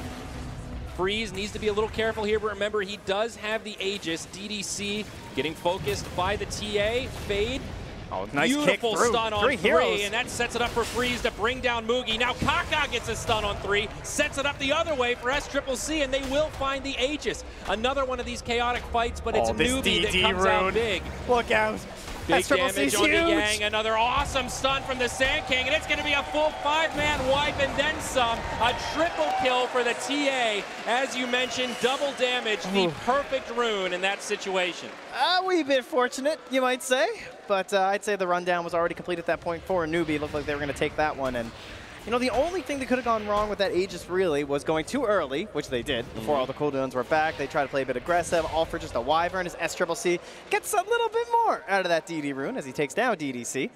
But the only other thing is, like, you're like rotating around with the Shadow Blade and the SF. Maybe he loses the Aegis by himself or something, looking for solo kills. But yeah, we see what happened. Yeah, we've got a replay here. It seems like all of these team fights are like this game of chicken where these teams are constantly backing out, reinitiating, counter-initiating. We'll see the awesome stun on 3, but just as that play happens, Kaka comes out of nowhere and finds a stun that goes the other way. Yeah, and then right at the 18-minute mark, SCCC is like, oh, hey, oh, that's convenient. I think I will take that. So makes it easy to clean up there onto the SF and Yang right after. Yeah, unfortunate for Freeze. Does find that kill on the Sand King as the fight ends up. You look at the goal graph overall, and it's still a lead for Newbee, but nothing insurmountable here, Trent. VGJ Thunder still very much in this game. Also, that Necro Book level 3 going to be coming out, so always a shift of momentum. Yeah, with the TA lineup, as well as the Lycan and SF kind of fits in the same camp too. So much of their game plan focuses around getting the Aegis and then doing stuff with it. You want to go into structures using it. You want to have the Siege Engine hero that you want them to cast all their spells on to waste that Aegis. But that's gone for both lineups now, so it's going to be really awkward skirmishes. Well, hello, Kaka. He's going to break the smoke from VGJ Thunder. It'll cost him his life, but doesn't look like they'll find any more than just a Sand King. Maybe now transition this into a tier 2 tower push. Yeah, they get some vision down from Fade. He has some dust with him as well, just in case there's any shenanigans from SCCC. And another rune, this time going to be the Arcane. See if that's enough to just drive them back as they rotate through some of this vision that he's left in his wake. Speaking of item progression, the Desolator's up on the TA and Moogie on the Gyro going for this standard boots, drums, BKB build. And he is about 100 gold away from the recipe of that magic immunity. Feels like one of those games we're going to see an Aghanims after, honestly, you know, and just start heading into those later stages. I'm not sure how early this one's going to go. Mind you, Aghanims tends to be a little bit weaker up against Lycan, so we'll see, but that has certainly been the theme for us. Well, certainly some merit to that build, though. We've talked about the Aghanims and then the follow-up Maelstrom into a Mjolnir, and then, of course, the Lifesteal, usually Satanic, that item of choice. We have seen those couple of games where that little bit of lifesteal from the side gunner has made a big difference. Playing very deep here, so he gets stunned up by Kaka. There was a TP coming, but they did cancel it, so it looks like they just decided there was no hope there in terms of that kill. Yeah, or it might have got canceled as well, actually. I want to ask you about this build from Yang. He's picked up early Guardian Greaves. That's not so surprising, but now right into the Aghanim Scepter as well. Maybe we'll hold that thought as Kaka initiated on by Sylar. The Repel going to keep him safe from the stun, and of course that Necrobook level 3 reveals the Sandstorm. So another easy kill for VGJ Thunder, and we'll back up once they see the glyph coming, as well as some defense from Newbee. Yeah, they're not really sure where this Wyvern is, so you can see the separation there. Just don't bother putting yourself at risk, just use the summons. Nice play there from Sylar, experienced up against that counter, and makes it look easy.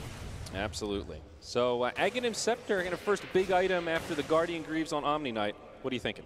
Oh yeah, I can't stand the range of Guardian Angel. It's so small. You know, it's very difficult. If you don't have a Blink Dagger or a Force Staff or something, you're going to miss out on those clutch moments, especially up against a TA, right? She has this huge range of initiation, and then bam, huge explosion of damage. So if you you can be anywhere, right? You just pop this thing. Goes to a ridiculous duration of 10 seconds, which is a little broken. But you got to buy an Axe for it, so that's fine. Well, and I guess on top of that, you've got an Earth Spirit and a Lycan, two very mobile heroes that tend to roll around a lot in fights. Yeah, it just takes a lot of pressure off this Omni Knight. He can stay very far back, very defensive, not get caught by the winner's curse, but still get off a key ultimate. Yeah, definitely the way to go on this one. Okay. Well, back to farming we go. A very close game, 16-11 at the 22-minute mark. VGJ Thunder hanging on despite a small farm deficit as they lose their Tier 1 down bottom. SCCC getting credit for that one, putting the Desolator to good use. Now the Butterfly gets queued up by the Gyrocopter, so it doesn't look like it'll be that Aghanim Scepter game that we were thinking. Yeah, this makes more sense, right? Just because like he has no defensive supports and he doesn't really have a nice jump in. Smoke gets broken in the mid lane. They're going to go in onto the Disruptor. The call down gets queued, and Yang will be the one taking most of the damage. But Freeze gets the repel, tries to go in on the Mugi. That forces his BKB. Now the GA comes out to save Sylar, and VGJ Thunder are in full retreat. Shapeshift to try to make the run home. Yang going to be the one that gets left behind. Fade trying to save his healer. There will be a repel. Maybe this is enough. Does not stop you from the Desolator, but a stun on 2 will. Now Freeze on the backside looking for Mugi as Sylar reinitiates. That should be the end of the Gyrocopter. They've already lost faith, and now it's Freeze that's taking the damage. Another big stun from this Earth Spirit. They're lacking detection right now. They don't have it. They dust. SCCC gets obliterated. It's VGJ Thunder's fight. They were the ones that got initiated on, but they're going to turn it around. It doesn't look like they can catch Kaka or KP. They should be able to escape here, but man, whew, clutch plays there from Yang, getting off that Guardian's Angel during the winner's curse. Ensured Sylar did not go down. There was no follow-up after that either, so he just backs up, comes back into the fight, and starts putting that damage. He was the vast majority of it there, too, with about 3,400 damage. Yeah, that fight showing us why Gyrocopters are so reliant on BKB to be able to fight at this stage of the game. As soon as that BKB was down, Sylar wrapped around the backside, sandwiched the Gyrocopter, and there really wasn't much he could do to fend off the Big Bad Wolf and all of his sons. Yeah, and all that control coming here from the supports there, too, so... Yeah, he's going to need those defensive options there on Mugi. The Butterfly, definitely a good choice. But in terms of like those defensive supports, I was mentioning, like, they have the Wyvern, who is a defensive support, yes, but obviously you can't put any damage out when you're stuck inside the Embrace. And they also don't build those items very often in terms of like a Solar Crest, you know? That can come from your offlaners, your supports, but they don't have any of that because KP is to look out for himself this game. He's gone for the Blink and the BKB. There's nothing else to help this Gyro or the TA, so they are self-reliant on their survival. Yeah, a little surprised maybe to see KP go for the quick BKB. I guess afraid of the Disruptor. Static Storm does prevent that ultimate pretty effectively, so ensures you'll see a brew split pretty much every fight.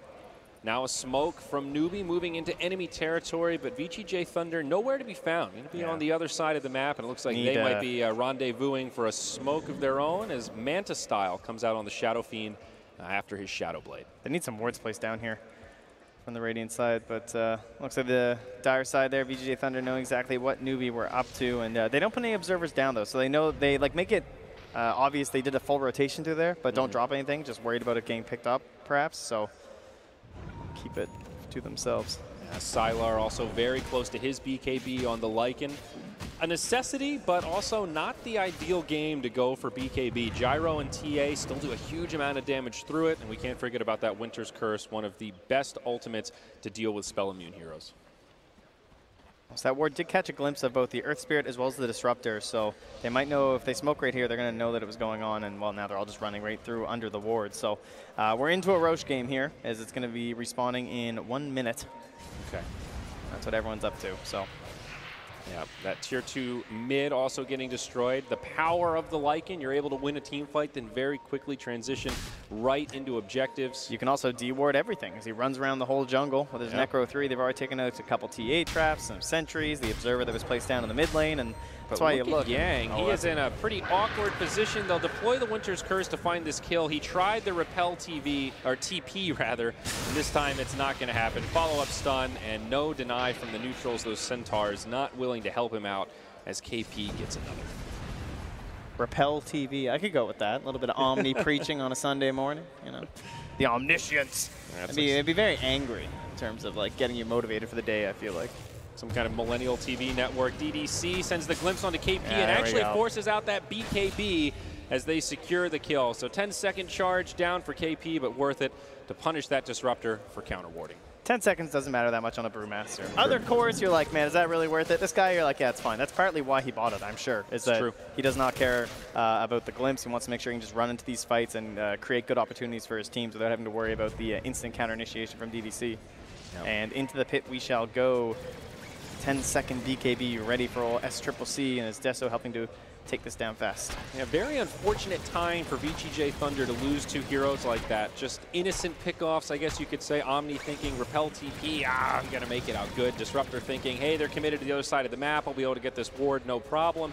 Those two little misplays now cost him Roche, and this is Roche 2. So Aegis and Cheese will come down as SCCC grabs the second life, and no surprise to see Mugi on the gyro picking up the cheese for himself. You see the like posturing from Newbee there, where they're just in this total triangle. They have like everything figured out there, the whole way around the pit, kind of just like, where are VGJ? Where do they go? But they were not there in time, so easy to secure for Newbee. Yeah, they took that time to continue farming. There's a Blink Dagger on Fade now, but also the Aghanims for Yang. So even though he did take assume some risk farming in the enemy territory, kind of worth it at this point to have the global GA. All right, back on the aggression we go here with the Aegis in tow. Yeah, smoke up from Newbee with SCCC leading the charge. Magic immunity ready, that minus armor, and his second life. It's a nighttime fight, though, with Howl. Big deal for a Lycan squad. But who will they find? Sylar, kind of in the trees here. He also has a BKB, so not the easiest target to lock down.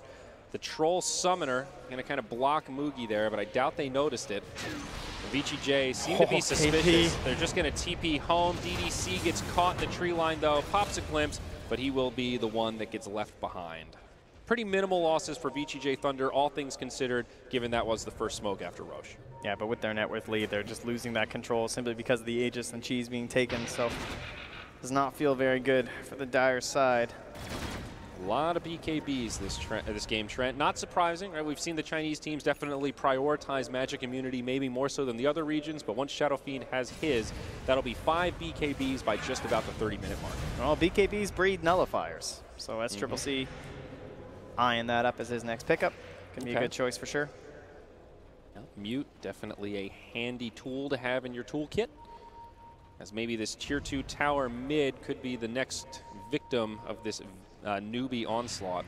They're matching their pace pretty quick in the top lane, though. I mean, Sylar's going to be there with his summons, but not going to matter, it looks like. Yeah, I'm not going to be able to trade that tier 2. Very weak, and now this tier 2 up top. Oh, they're not going to keep going, though. They're going to back up. I'm going to tease that high ground a little bit. Maybe Newbee a bit worried after last game, perhaps. Yeah, exactly. Those recent memories of getting too aggressive too early, saying, guys, there's still some outer towers. Let's finish off these tier 2s. There's no reason to rush this. We've got control of the map right now. Here comes the big smoke from VGJ Thunder, though. This is the, guys, remember that sick wraparound play? What if we did that again? What do you think? But the wave comes in, they have to clear that, and this is all going to depend on the aggression that comes in from Newbee. Will they kind of fall into that flanking trap once more? Man, that's a quick nullifier out of SCCC. It looks like he had just queued it up a moment ago, and now he wants the Bloodthorn. Right. Of course, Orchid's going to come out first. We're going to bait freeze, it looks like. Going all aggression. Oh, yeah, that's not good. Uh-oh. That's he's testing that thing out there. Whoops. Hey, at least they didn't see it, so they might think it's still up. But they can't fight. They're not going to take a battle without that thing. Yeah, so they'll let that tier 2 tower fall in the bottom lane. That means one outer tower remains for each team, and that is in the top lane. So a relatively even spread there. And even though this TA is #1 on net worth, it's an even spread, Trent. This game has really never been a massive lead as both sides just continue to farm very effectively. Yeah, it kind of means we start looking at what the supports can get done, right? Those quick initiations, be the one to decide which one of your cores is going to come out on top. Will it be Fade jumping in with a big 3-man stun, silences, controlling them so that Freeze can hop in and obliterate them with big damage? Or is it going to be a curse? Will Fate decide the battle? Sylar, he gets muted, but does manage to get off the ultimate. Shapeshift to run away. The GA comes to ensure that he survives. Epicenter used, but does very little. So a couple ultimates deployed, but a failed gank attempt for Newbee. Yeah, they might try and set something up here if they're a little greedy on Kaka. Yeah, they're going. Freeze wants it. Sets it up. There's the Requiem follow-up roll, but Ice Cube, and now the winner's curse fades. The one that gets turned on is Shadow Fiend, lays into him. Newbee strike right back. They still lose Kaka, but well worth it to grab 2 on the side of VGJT. It's like you saw them use a bunch of spells. It didn't kill your Lycans. You want to get a kill for yourself, but again, it's just a Sand King. I don't know. A very risky play with a pretty small reward, and they get the reward, but the full risk was realized as they both go down. Both teams have so much initiation and then counter initiation trend. I guess that's part of why these team fights have felt a little bit wonky, with both sides constantly initiating, then retreating, then looking to reinitiate once the other team overextends. So many ways to reset the fights, and now we're seeing more and more nullifiers queued up. Yeah. So playing into that concept even more, who gets the catch first? Yeah, honestly looking towards Faith to be one of the next big ones in terms of getting a Blink Dagger. He has the Aether Lens, which is why he was able to save Kaka from that moment there with a very long range on the Embrace, but if he can get that big range on the Blink, and then the Winner's Curse, he should be able to kind of ruin Sylar's game.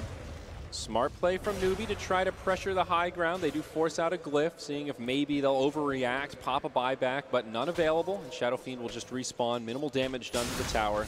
Oh. Back to friendly territory we go. Also want to point out that Winter Wyvern talent, level 15, 500 night vision. Actually pretty good for this team when you're up against the Lycan. Yeah, exactly, because they're going to want to be fighting at nighttime, ideally for VGJ Thunder. So you want all the vision you can get in that case. And 350 health is definitely... It's definitely a talent that gets passed over a lot, but in this game, it feels like the right choice, huh? Yep. I'm all in on that. Okay, so back to farming we go. TA continuing to find the edge in terms of farm. Has just about enough gold for the Orchid, and Bloodthorn, a very scary item in the hands of this hero. If you can catch somebody out with it, big time damage. The Bloodthorn Nullifier is just the perfect combo. It's how you can roleplay as the Doombringer, right? That's right. It's like they're not getting a lot of opportunities to use these items, though. Every one of the smokes instantly pulled back by the enemy team, kind of going both ways here. Both teams want to fight, but they want it on their terms. Will they find the opening? Lycan was pushing out in the bottom lane, but just TP's back to the base. VGJ Thunder all turtled up. They're going to pop the Wolves. Look for a little bit of visual intel. Newbee got to be disappointed with this smoke here. They do have a gem on the Brewmaster right now, so doing a good job controlling vision. You look at the dire wards, and, well, they basically have none. So they are venturing into potentially treacherous territory here. There is a Radiant ward that's down, so Newbee see this movement. Yeah, they have a gem on the Omni, though. Oh, yeah, okay. Gem on each side. Yeah, so we had to go back for that one, and they already saw this one, so it goes down. A little bit worried about a quick wrap from Newbee, so they drop Sentry, but they're out of there. All right. I like that from Fade, rolling up there to break the tree, put one of those wards that's very good up against the gem, so at least some control of vision over this area. Both sides being very cautious here, making sure to stay within an arm's length from one another, realizing how easy it is to get caught out. And it's creating this like kind of stalemate, almost game of chicken effect, where both teams are looking at each other with wards and gems, saying, "Ha-ha, you've lost vision, and I will now farm." Yeah, and you know, for old Freeze here, he bought that Shadow Blade, felt like he never even had to use it.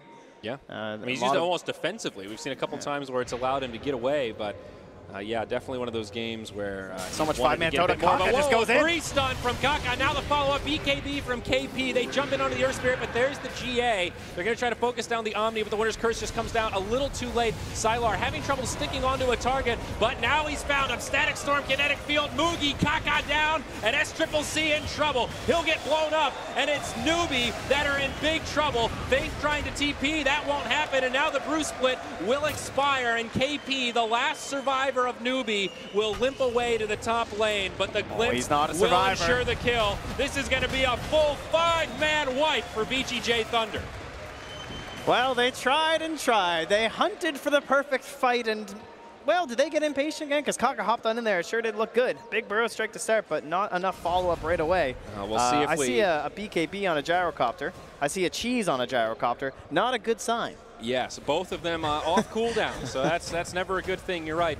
It seemed like that GA was just perfectly timed, though. Faith wanted to get that counter initiation. He used the Winner's Curse on Omni Knight, but the GA had already come out, so the damage was done, and that's what allowed VGJ to turn this. Lycan has a double damage rune on now. They kill the tier 3 tower. The Glyph's already been used. 2 buybacks have been burned by Newbee, but it will not be enough to save this mid lane of Barracks. VGJ Thunder want more. They force a third buyback, but another beautiful stun from Kaka on 3. BKB from Freeze Pop. Lycan, now the Winner's Curse comes. It's going to lock him down, but very minimal damage. He pops his own BKB, and he wants to fight. He does so much hits damage. Hard. SCCC dies through the BKB. It's a dieback on the TA, and now Mugi could be in trouble himself. Sylar getting low, but he's able to run back to safety. Still finding a kill on Kaka with all of his summons. This is so bad for Newbee. They'll hold on in the bottom lane, but now they're getting pulled pretty far out of the base. DDC's still behind with the DDC's around the backside. He's got the ultimate, but he also has a gem. He clips his back Mugi, and he survives. It's going to cost Mugi his life, and now a triple kill for Sylar. DDC with the backstab, the assassin on the disruptor. Now KP comes back in for the gem. He's going to be found out here. Here's the BKB. Oh my, KP does have the primal split. Buybacks from VGJ Thunder. The call is to go all in and try to finish this off. They've got creeps in the middle. It's a 5v2. There's no backdoor protection, no glyph. Newbee are about to take big, big damage, and they're going to catch one. They find the Sand King. This could be the dieback from Kaka, but no, he's got the mobility, and he scoots to the high ground. And I can't get too distracted here. There are buildings to be taken. Bruce split. They're going to destroy the Fire Panda. Now the Storm Panda goes down, and it's just a little baby Earth Panda. How about those They're going for tier 4s, baby. They are all in, Trek. Howl popping as well. The damage to Kaka being driven back. I don't think they can stop this. There's the stun onto Fade, and this is the Lycan effect right now. He has no BKB, but he's got to repel. There are no buybacks. TA up soon, but the GA for good measure. It's VGJ Thunder that take it. What an upset. 2-0 over Newbee. A series we thought might go to the stretch. A series where Newbee were the favorites. And it's VGJ that secure themselves a seat in the grand finals. We're going to have ourselves a different grand finalist. Someone who has not been to a major grand final. Well, they were at one that was supposed to be, but here they come. The crowd loves it. And you can see the excitement. VGJ know what has happened here, how epic of a win that was, and just how quickly that game fell apart for Newbee. They looked so good, Trent, but that one team wipe in the dire jungle was enough to turn the game around. It's been the talk for a while now, hasn't it? It's the idea of how many fights do you need to win with this lineup to just clean up that game, and well, it was one. It was one long fight. It started somewhere over the dire side of the map, and it ended at the throne. But VGJ were certainly the victors of that one. Wow, looking at that goal graph, it was a small advantage, 5-6K for Newbee, and then it's just a downward spiral. Team wipe, buybacks, wiped again, and then straight for the tier 4s. You can never sleep on the Lycanthrope, Trent. Sylar the Wolfman, especially the Sylar Lycan, right? I mean, this is one of his heroes. Came prepared for it today. You had to know they were going to bring it out. They certainly did. Absolutely. Took them to victory. So what do you think those guys think about it? I don't know. We're going to find out. All I know is DDC played Disruptor 2 games in a row, and that's 2 victories, baby. Paul, we're taking it back to you. The DDC fan club out in full effect on the caster desk. Thank you, Zyori and Trent. Fantastic victory for VGJ Thunder. We've just about got our breath back on the panel right now. Cap, we pulled them out as the dark horses at the start of this tournament, and they've made a run all the way through that's taken them to the grand final. It's been terrific. Yeah, I said that if they manage to beat Newbee here, then that's a successful dark horse. They managed to make their run into the playoffs. They beat one of their biggest rivals and continue a wall in front of all of these Chinese teams. They managed to take down Newbee. Now they're in the grand finals. It's incredible. Jack, what did the Chinese scene make of this? Well, funny you ask. I've got the Chinese stream on right now. He's got going Panda across TV the screen ready to go. is all basically a class dismissed, basically. So they let the Sylar Lycan through, but I think of classes dismissed. I think DDC is the instructor this time. I mean, just putting on. This is a big change that they made. They've 23-4 since DDC joined this roster. Yeah. You saw his impact in both these games. The Disruptor, we knew was going to be a key coming into this series. Crucial ults again and again at just the right times, just securing his team, basically the game, one team fight after another. So I think DDC, well, its value's been proven through this series at least. We'll take a look back at the highlights in just a moment. In a way, Cap, this is another game that maybe Newbee should have won. Yeah, I would agree. I still kind of stand by Newbee having the better draft here. I thought Like I've heard back and forth behind the scenes, the Gyrocopter versus the Lycan matchup. We've obviously heard long ago in Genting how some of the Western scene thought, oh, this Lycan is quite good versus the Gyrocopter because you can lay in this single target damage. I thought Hero was actually working relatively well for Newbee. The Templar Assassin matchup against the SF was going fine once again. And then their adjustments where they had these big team fight heroes, even coming out of their 5 position with the Winter Wyvern actually was working very well. But the problem is you had to keep that vigilance, and just one team fight, honestly, where they kind of whiffed the Dispel and the Guardian Angel. They didn't get the best nullifier in as well. They just lose that one fight pretty hard, and the game's over. In a way, I guess you're not surprised because you probably have insider information, Jack, on just how well these guys have been playing since DDC came into the team. But try and explain to us, the public, what impact he's made on this team. So in terms of, Io, they felt he's a good spellcaster, pretty solid player with a lot of potential. But just in terms of big game experience, you want someone who's more steady, who's been there, who's performed consistently.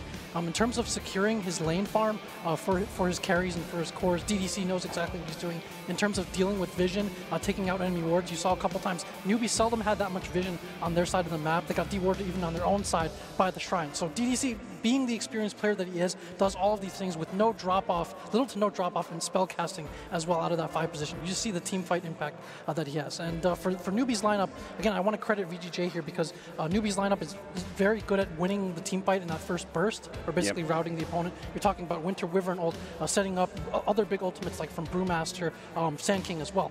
But once that first round of spells is down, if they aren't able to deal critical damage to Thunder, then you see the Lycan being able to run back in, a little bit of sustain coming out, DDC able to punish a fleeing hero, and Freeze as well staying alive and kind of just dropping those nukes. So once the fight gets to the second round of spells, then Thunder are able to get a bit of an advantage, and you saw that consistently throughout this game. This was still a really close game, but that's what it came down to in the end. Yeah, I would completely agree. It just all comes down to your initiation. I think the Newbee a couple times did kind of bungle their initiation a bit, and just any kind of small opening, I think VGJ Thunder are incredibly good at being able to punish that. There were so many times where the Newbee team stepped ahead of themselves when it came to initiation of some sort, both in Game 1 and Game 2, and VGJ were quick to be able to punish it.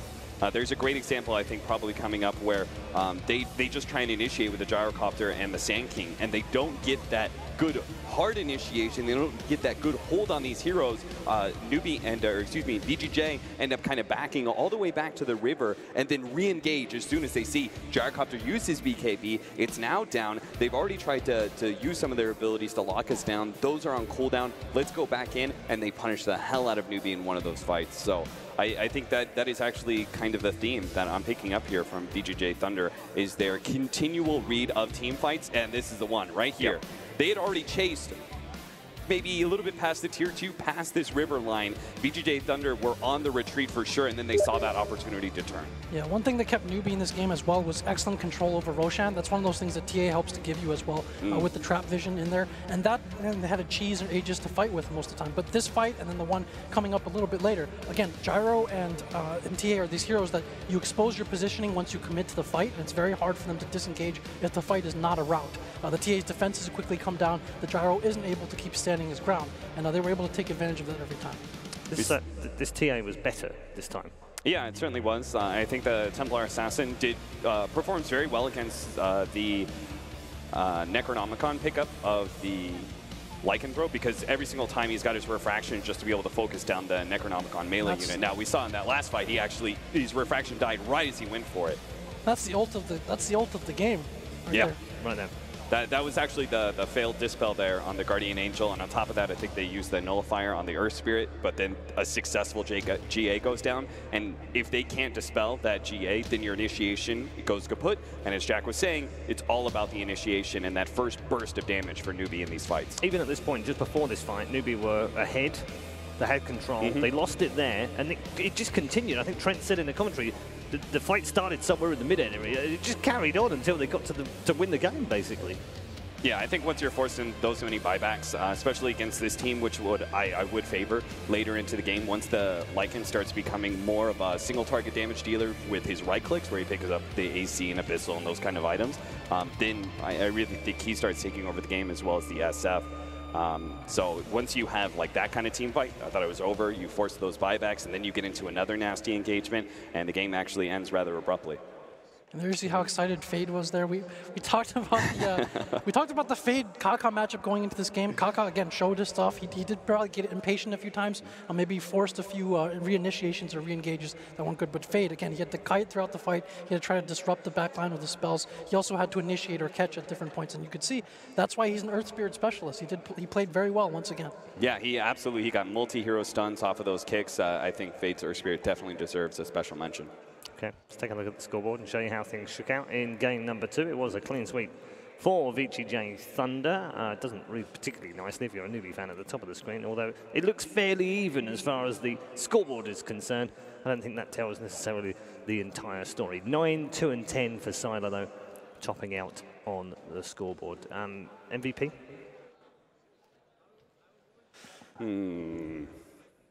It's hard for us to just ignore the emotional component of those huge fight-turning ults from DDC. Yeah. So it's hard to argue against that. But I think again, Fade overall played a very solid game. Again, a lesser Earth Spirit player would have probably died a lot more, found a lot harder, smaller margins in which to re-engage. He was able to find those each time. So I think he's a pretty good runner-up, if not the MVP here. Okay, yeah, so DDC for MVP, but Fade a close second. Yes, absolutely. Yeah. And then I want to give like a 3-4 mention to, again, the 1 and 2 position of VGJ Thunder. I think that both Sylar and Freeze understood, just like in game 1, that they're always able to fall back on their jungle. I think that's the big advantage of being able to run this Lycan and this Luna, is that you don't have to have that solid laning phase guaranteed. You can always fall back and be able to play out your jungle, unlike these Dragocopter carries where they kind of have to have a strong laning phase and feel that pressure of always trying to force these fights and get these kills.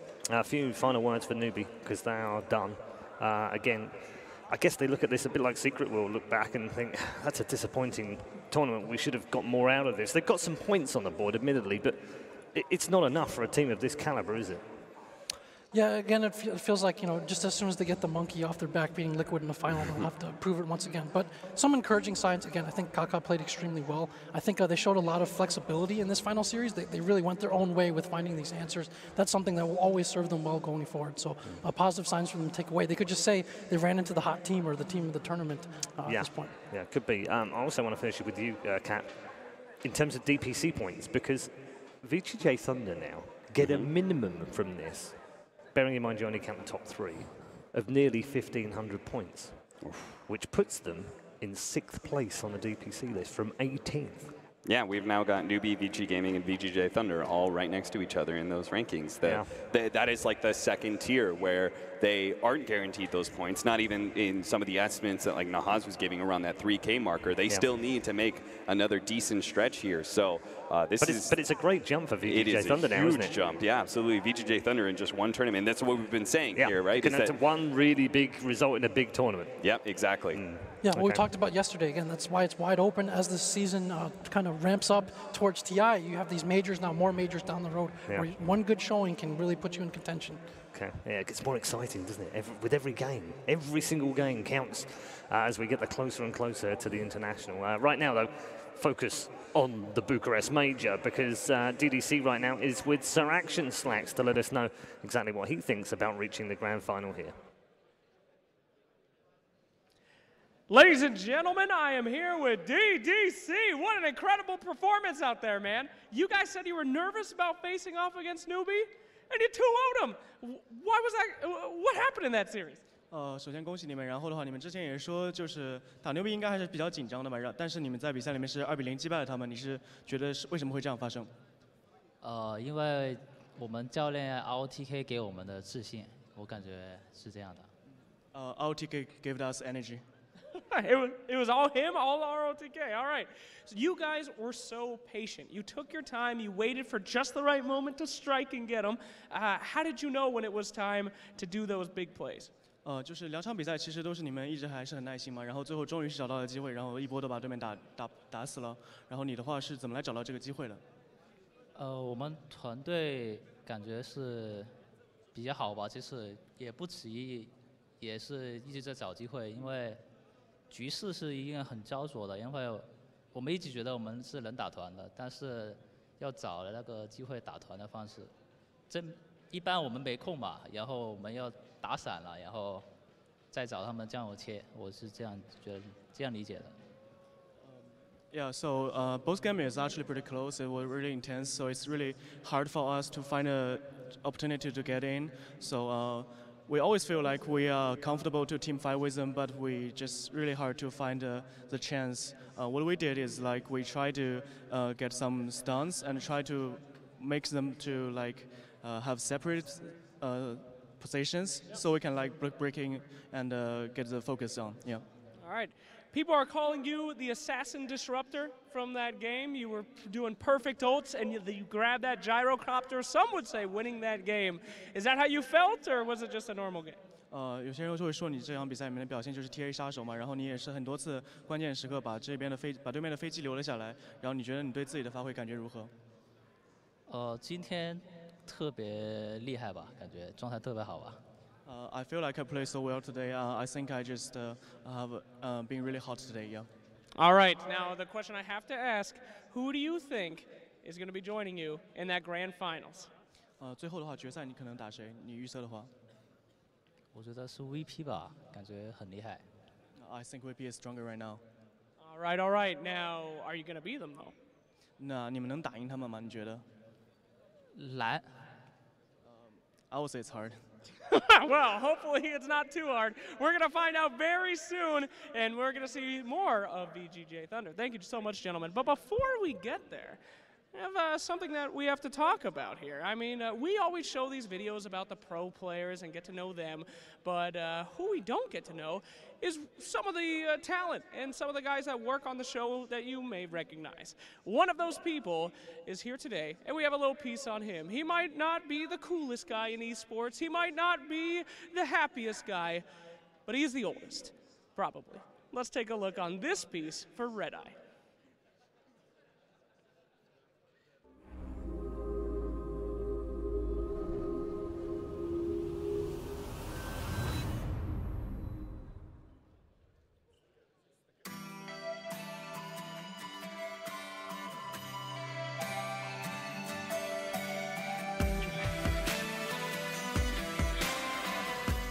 Growing up in the UK was pretty much like anyone else's youth. Obviously I'm a bit older than most people in esports, so maybe it was a little bit different.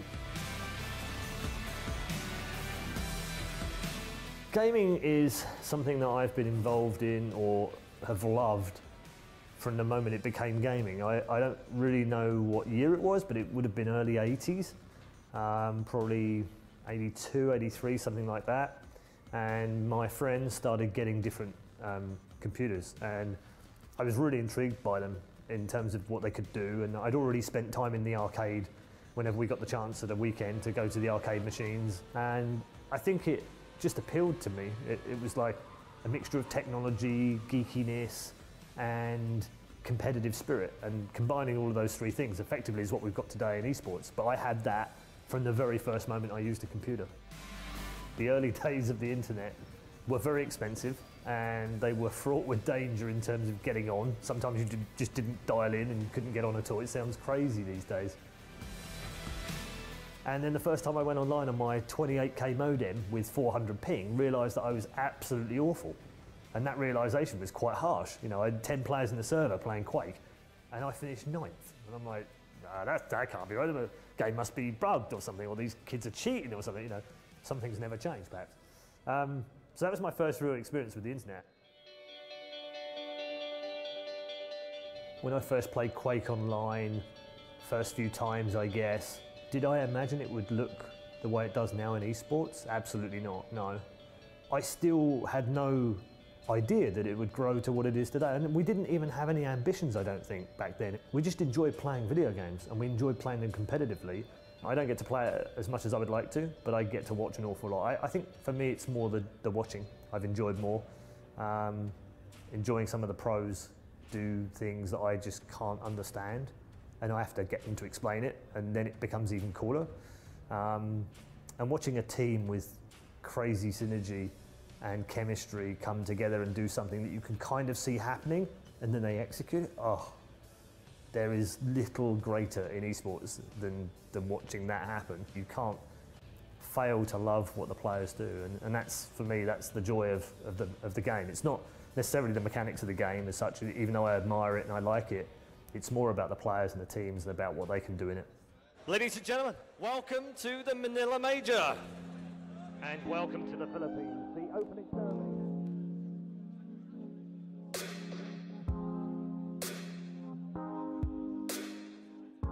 My casting career began in 2001, 2002, somewhere around that time, on a very amateur basis. But it was very much for fun. There was never any intention to make money or a career or a job or anything like that back then. It was purely for fun. It wasn't really until 05, 06 when we started getting more events, and therefore they needed more shoutcasters and more people to go and do those. When we look back on those days and we look at these large-scale productions that we have now with a couple of hundred people behind the scenes looking after us, and we have these comfortable green rooms and great flights and brilliant hotels and we get paid well, I think, wow, we've come a long way. I think preparation has always been one of those things that I've been quite famed for. I think a lot of people know how much preparation I put into events. For instance, a game like Dota, which is well established, has an esports world, coming into that cost me hundreds of hours, and I would still not admit now that I know everything there is to know about it. It's just such a deep game. You need to keep in touch with the meta, effectively, and you do that. I do that mostly by watching. I watch hundreds and hundreds of hours, mainly out of nerddom, because I love the game, but you'd have to do that if you were just hosting anyway.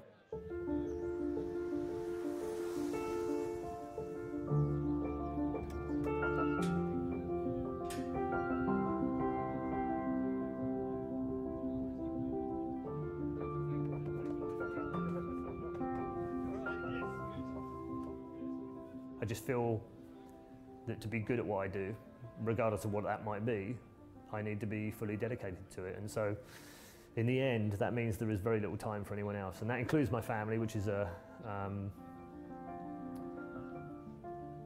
painful thing sometimes to think about. He always had an interest in computers and that side of things. I didn't really understand how involved and interested he was until actually quite late on. So I considered the interest in gaming just to be a normal young person's interest in being on a computer. So it was quite some time before I realised how focused on it he was. And that, of course, only grew and grew as time went by. Wait. I think anyone who wants to do esports full-time, they all have to make sacrifices because it's a very unusual industry, very unusual world that requires a degree of commitment which I don't know that is rivaled anywhere else. Paul has made enormous sacrifices really to get where he is now. His life at the moment is entirely about his career.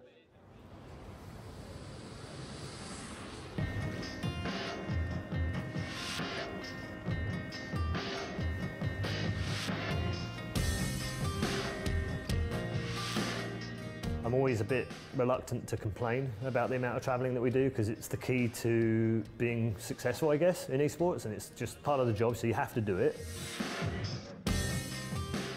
I think if my children ever wanted to go into esports, I wouldn't discourage them in any way. I'd probably be able to warn them, I guess, of some of the pitfalls. I think some of the things I've had to go through that I've not done particularly well. But no, I wouldn't stop them from doing it. If that was their dream, if that's what they wanted to do, I think I'd be proud of them regardless.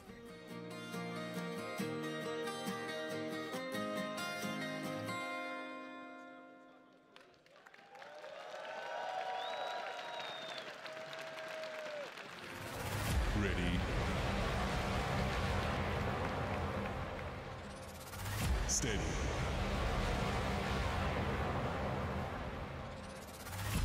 Game on.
Coming up next.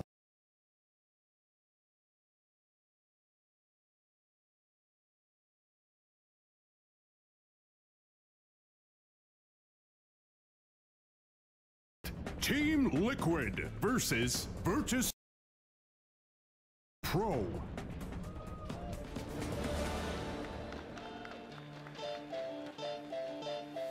Oh, wouldn't you know it? We've saved the best to last. It's just how it worked out, you know. We didn't plan anything like this. We just thought we'd do the last semi-final last, of course. And it just so happens that it has two of the greatest Dota 2 teams on the planet going head-to-head. Many of these players told us they wanted this to be the grand final. They've fallen one step short, however, and they're going to have to face each other right now. It's Virtus Pro versus Liquid. We've welcomed back on the panel Sunsfan, who has rejoined Capitalist. And you've come back at the perfect time, Shannon. It's absolutely the perfect time. This is going to be a humdinger.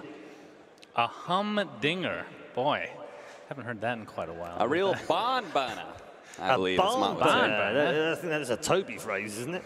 No, that's a Mott phrase. Is it a Mott phrase? They had a cast earlier where Brax just straight up asked him, "What does that mean?"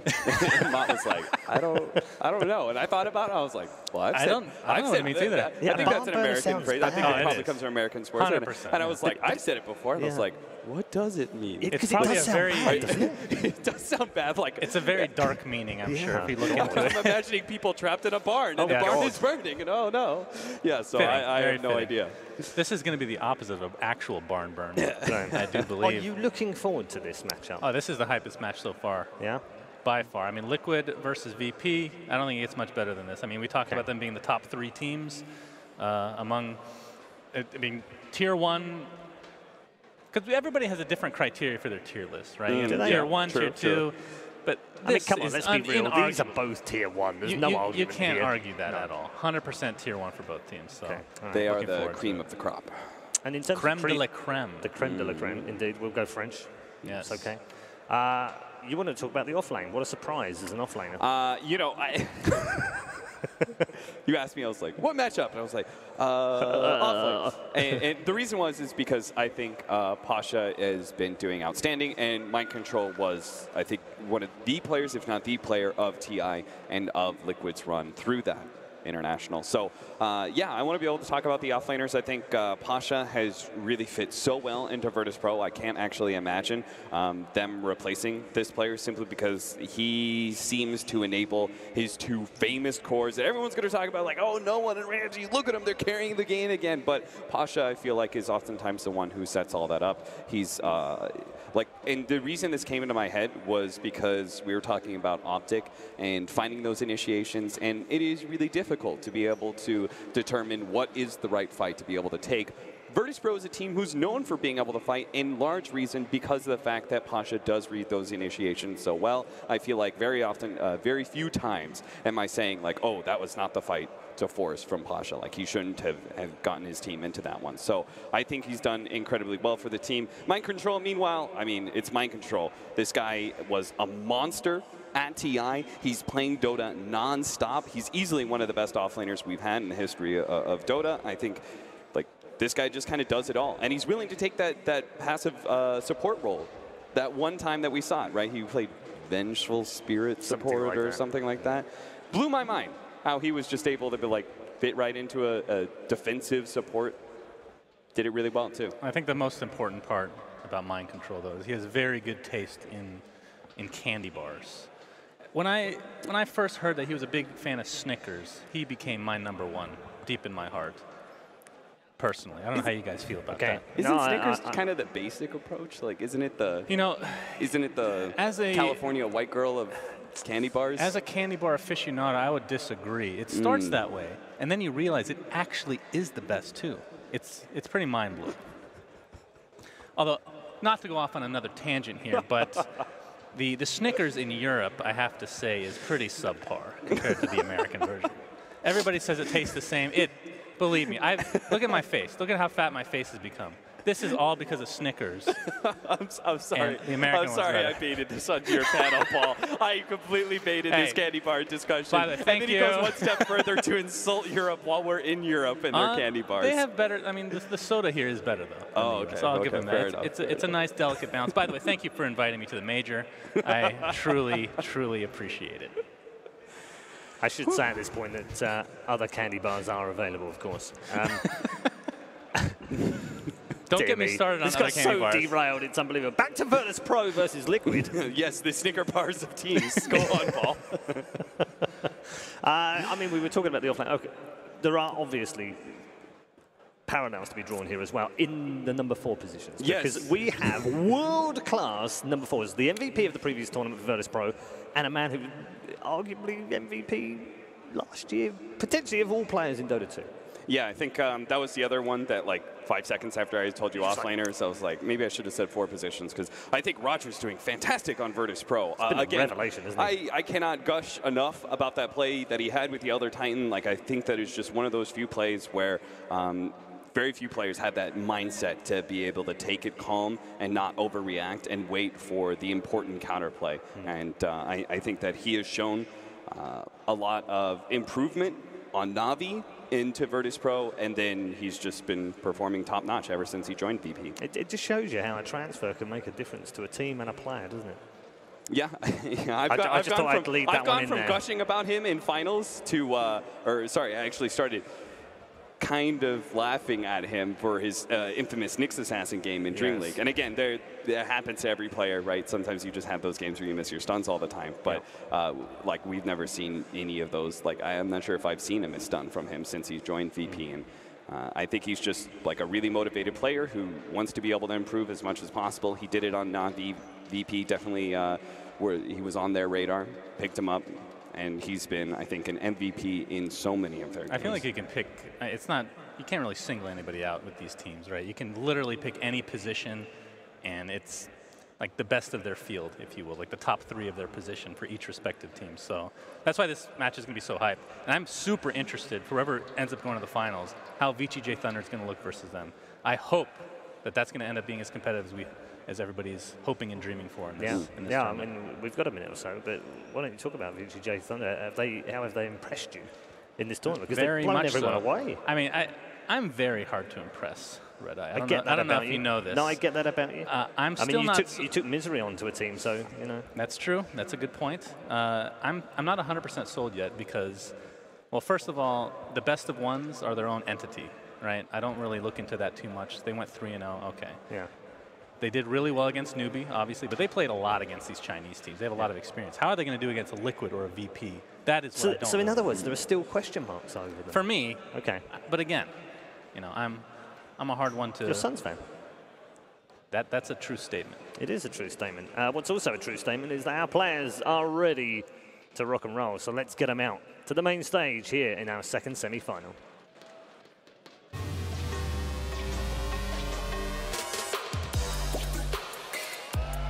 Masters of Excellence, TI7 champions. Time has not dulled their blade, but sharpened their skills. With 3 minors under their belt and TI8 on the horizon, this European direct invite is here to tear apart the competition.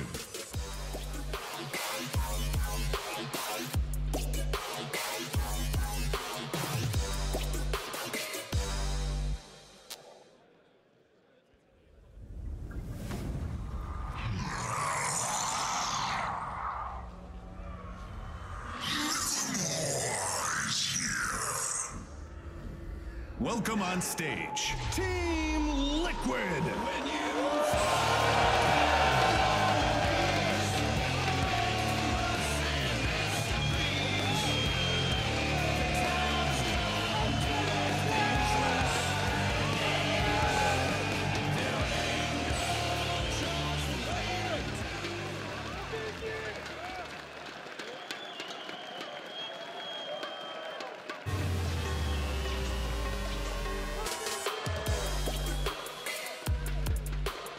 The world was in shock when they changed their major winning roster. But with new strength and ambition, they took Poland by storm to become the first team ever to win 2 pro circuit majors. And the third could be just around the corner.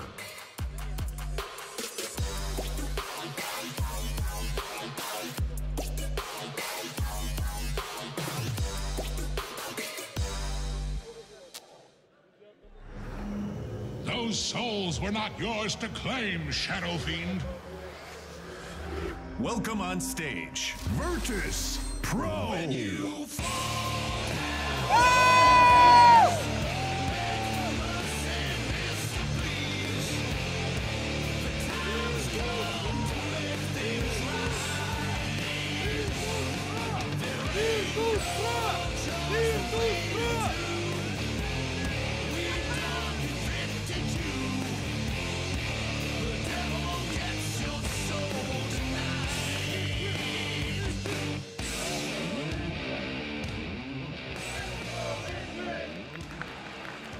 Here we go then. The crowd are ready, the players will get themselves ready, and we will have 2 titans of the esports world and the Dota 2 world going head-to-head in a semi-final. Team Liquid versus Virtus Pro for a place in the grand final at a major, of course. Cap as well. Some things on the line here. First of all, GH, Liquid, they're still looking for their first major win outside of the international. They want that major. It's what they've been talking about all season long, seemingly, even though they've had a very successful season already. And Virtus Pro have the chance to become only the 2nd team in history to win a back-to-back major, OG being the only other team to do that. So lots of history on the line here as well. Wow, I didn't realize that we hadn't had back-to-back major champs yet. This season has definitely shaken things up non-stop. I will open this by saying that I'm leaning a little bit towards VP right now because I think their performance so far at this tournament has been pretty rock solid. Liquid is looking a little shaky to me. I was actually telling Matumba Man earlier while we were watching that last series was that it seemed like this was the first time. No, I told him it was the first time they didn't look invulnerable. You know, it was like there was a little bit of weakness, and he agreed. He said that look, we haven't really played quite the style that we wanted to. I think it was there was an interview with Mind Control or GH, and they said the same thing about their group stage. They were like, we've just been kind of shaky, and they're still trying to figure those things out. And I think it just comes down to this this pace that we're picking up here right now, when it comes to our draftings. Our meta is speeding up. We're getting more Lifestealers and Juggernauts, and we're going away from these Storm Spirits and these Dusas. We're not really running any of these kind of split pushing lone druids. Like, everyone's having to play a faster game, and as a result, I think some of these teams are looking sloppier. But Liquid, I think, again, iron sharpens iron, so do one team improves another one. I think these 2 teams are actually going to elevate their performances against each other. In fact, I feel like they always do when they match up. Liquid, as well as VP, always look best when they're against each other. It's incredible, actually, looking at the previous 3 majors that we've had so far this season. Virtus Pro beat Secret in the first one, Secret beat Liquid in the second one, and Virtus Pro beat VG in the third one. That's it. This is major number 4 of the season. Wow. And Virtus Pro have a chance to make it 3 out of 4 this season. Pretty That's incredible, Suns fan. That's almost DC level. No, nothing is DC level. How dare you? Nothing's that low. No, but I think Virtus Pro's their biggest negative, I would say, is their overconfidence at times.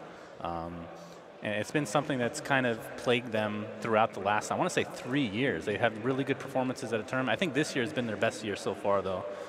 They've been the most consistent. I think they've reeled themselves in. Obviously, the addition of Roger, as we've talked about, has been quite instrumental in their recent success. Yeah. And in some, you could kind of say, in some degree, it's kind of the honeymoon phase still with Roger. Right. So we'll see how long they can make that last, if not the entire season. Yeah, it's been around about 21 months that this team have been together with only one change in it. Yeah. Cap, and Liquid very similar to that respect.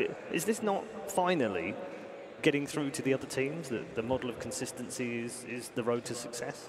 Yes, but I think there's still a lot of dissatisfaction when you have such a big goal, and especially a year-end goal in TI. You want to be your absolute best for that tournament, and I think no matter what, we're always going to have those roster shakeups in Dota 2. But I would agree. I think that we're getting to a point where people have been on so many teams that have played with so many different players that they're beginning to realize the grass is not actually that much greener on the other side. There's always going to be problems that you have to fix, and in order to fix those, you have to actually stick with the roster.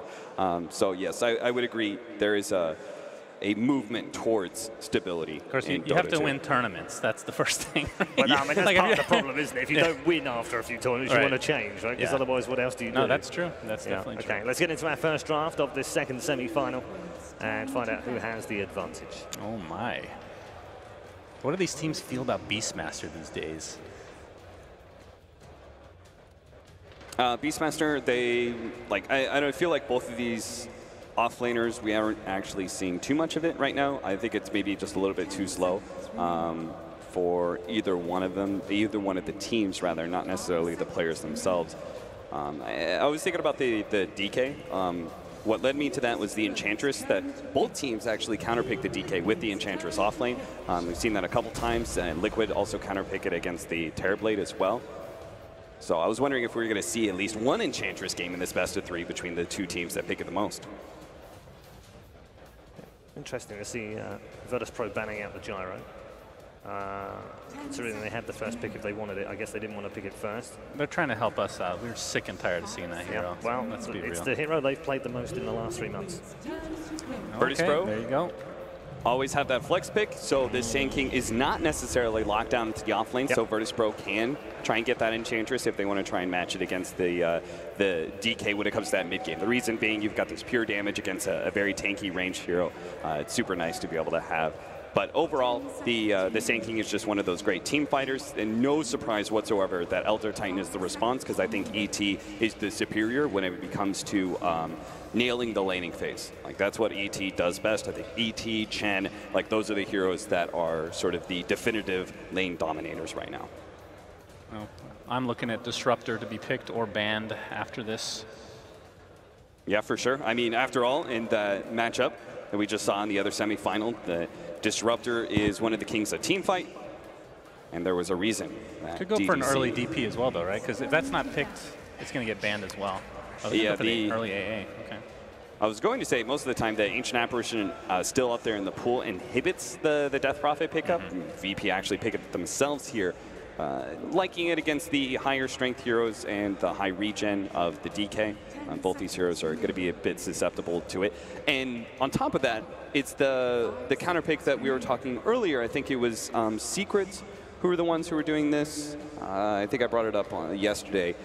Ancient Apparition versus the ET aggro dual lanes. That's how you beat it. You've got Chilling Touch on 3 different heroes. ET, you can run around and get as much spirit damage as you want. You can try and punch people in the face, but when they're hitting you back with, plus 50 damage on every single one of these heroes, and it's slowing you as well, there's no way for you to actually win that lane anymore. I can't believe that was buffed, by the way. Chilling Touch. Even though it's not that recent, I felt like it's always been this amazing skill, especially in the very early laning stage. And now it has that, it's kind of like a mini cold snap. Yeah, you give it that slow, and then it's like you actually can hit all of your Chilling Touch charges once you get that first one in. Now, do you think because they picked up AA that they might be thinking about getting a DP for themselves? So Team Liquid might have to ban that if they, of course, don't want to match up against it. Yeah, it's entirely possible. You like the Spirit Drain against the Dragon Knight, even if the physical damage of the Exorcism isn't as effective. I think you're a little bit scared of Elder Titan, though, and what he provides in that minus armor. It makes all these heroes a lot squishier, a lot more susceptible to burst down. And we've already seen in the group stage teams trying to establish ways to deal with the Death Prophet by picking up some of these Lina picks, being able to get like this direct, huge amount of burst damage to be able to take that hero out of the fight before she could get off her Yule Scepter and Spirit Drain. So just to be cautious, though, you're completely right. They are going to take out that Death Prophet. That's another reason we've seen Eon Disc a couple times on this hero. That's for sure.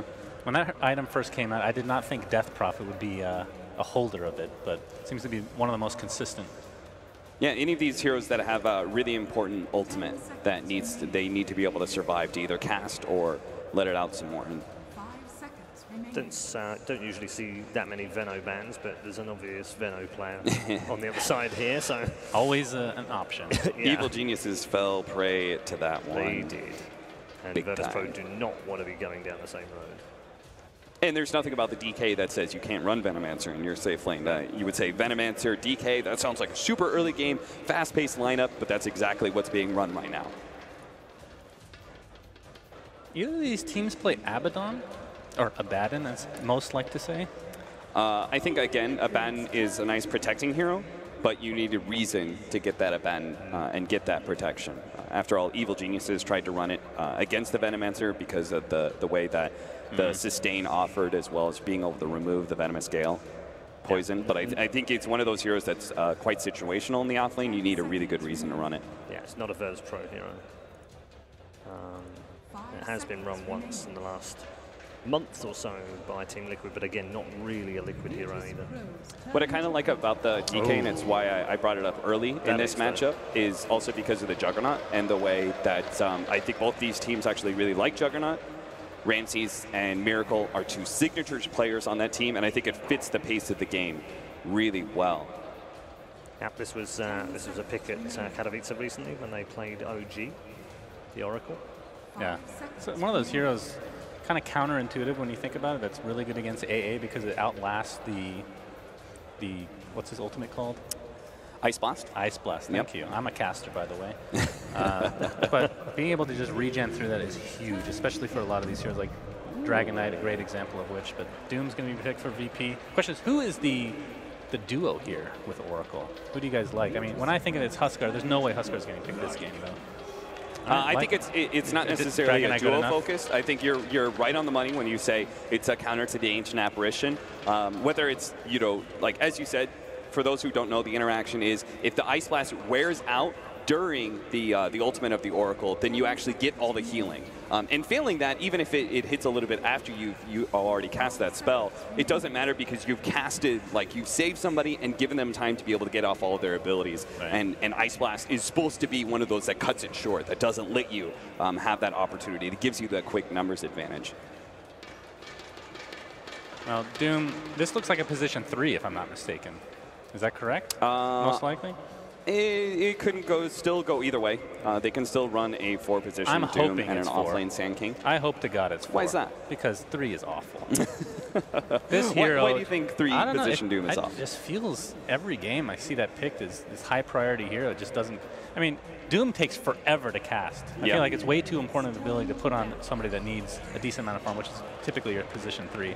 They will be going for another Terrorblade, so Ramses special again. One of his strongest heroes, historically speaking, at least. I will agree with you. I think Doom is better fitted to the 4 position right now. I think he gains less out of the off lane. His items aren't as important as, say, like the signature Blink Dagger on the Sand King will be for this game, because Team Liquid is going to push your towers. They're going to take your objectives. They're going to try and limit the amount of map control that you have to be able to work with this Terrorblade, because it is a hero that needs to be able to ramp up a bit. It's strong in every part of the game, and Ramsey's right about that, but it doesn't mean it's going to be stronger when at like 15, 20 minutes than some of these heroes that are being run in the meta right now, like the Gyrocopter. I think Lycan is maybe a little bit faster paced hero just because of the Necronomicon input, but DK for sure is like setting the tempo of this game. I have a theory, though, that Ice Frog wants Doom to not be a 4. He wants it to be 3 and above. Why is that? The talent change, the bonus gold, is now 15. You're never going to get there if you're a freaking position 4. That sounds miserable, especially with the bounty changes. Every change that has been made to Dota is to nerf the position 4 Doom. Just think about it. Let's not forget the memeiest change of all, that level 25 talent. 100% cleave. It's so good. On a single target focused hero. So good. Inferno Blade as well as Doom are single target abilities, and you give him cleave. He needs it. He needs all the help he can get. Good lord. It's quite strange, actually, looking back through some of the matches that Virtus Pro have run this Doom. It's run as a hybrid. It's a 3/4 in almost every game that they play it. Usually alongside another hero that's also a 3/4. They had a Naga in the last time they played it. The time before that, that was a Brood game, so that kind of doesn't count. Yeah, Brew games never count. And the time before that, they actually ran an Earth Spirit, a Shadow Demon, and a Doom, and they kind of 3-4'd it as well. So it seems like they don't necessarily have a hard position money-wise. Yeah. This is pretty interesting. Virtus Pro, we knew they had to get some sort of kind of early game team fighting type hero, something that looks to be able to burst people down, especially against the Oracle. Puck was the ban from Team Liquid. Fully agree with that. You need VP to take kind of a 4-man aggression with their lineup. It's tiny, by the way. Yeah. The reason it hasn't been picked a huge amount, it's been picked 11 times so far at the Bucharest Major, and it has 2 wins. Oh, he's better than that. He's due for a win, is what you're saying. 18% right now. There's no way he's that bad. He's much better than 18% win rate, that's for sure. That's pretty crazy, actually. I mean, he did get some significant nerfs, I want to say. The tree grab cooldown was ridiculously nerfed in terms of cooldown, I believe, in the last patch. But I think most of the issues, Cap, have been because it's been first phase picked, isn't it? And it then can be counted. I think teams have suddenly worked out how to deal with that now. I'm not fully convinced that this Tiny is going to have a great game. It's very difficult to be able to burst down both this DK and the Lycan, and the Oracle in the right place can counter what you want to be able to do, which is get yourself a numbers advantage here. It's kind of cool that they have both SK and... Oh my. Well, okay then. That just basically just messes the entire draft up. And there's the Miracle Invoker. So we're going to have the Mind Control Dragonite. We've seen this a number of times, them providing the old switcheroo where they throw that Dragonite into the off lane and grab themselves a carry type mid for Miracle. I mean, dude, can it get any hyper? We're at $1 million major. We're in the semi-final with 2 of the best teams in the world. And one of the greatest players of all time picks out an Invoker. I mean, we've seen this before where there's an Invoker pick and then they just utterly lose right away, right? Don't go there, You were the one who suggested an Invoker pickup. We were talking about between games, and it was specifically against a Terrorblade for that reason, right? I do like, I was going to say, despite what I just said, I do like the Invoker. I mean, we're on the same track, saved himself. I just don't want to see Quaswax, please. Okay. No Quaswax. No. Okay. Cat, prediction. I actually can't say no to a Miracle Invoker in this game. I think it's a good matchup here, too. I think it's going to be a good Invoker game, so I'll say Liquid. Yeah, I'm going to go with the crowd and Cap. Liquid. Invoker, really, not just Liquid, just Invoker. So, we are ready. Are you ready out there? Are you really ready for the semi-final? Because it's about to kick off, ladies and gentlemen. It's Liquid versus Virtus Pro. What a beautiful matchup. Liquid versus VP. Winner gets into the grand final, but both teams already secured points for the international. Purge, we're here. We get to watch an Invoker, and we're going to watch an Invoker that isn't Quaswax. Thank God. Did not do so well during the group stage, and I think this is the right game for Exhort as well. There wasn't that much obviousness maybe that Liquid is going to go for this, but between having Dragonite as initiator, even Oracle's first skill Fortune's End, and obviously Echo Stamp, they can actually set up these Sunstrike kills, and it makes their ganking so much better, which is what's so cool about what they did with this pick, because VP's AA as well as Sand King, it was the most obvious, we're going to kill your heroes in burst fashion. So Oracle gives them that solution against that, and then the other side, they're also going to be able to do it themselves. Yep. And I can't wait to see the combinations that come out from both these sides. High-quality teams, so high-quality Dota. Strap yourselves in, it's Virtus Pro.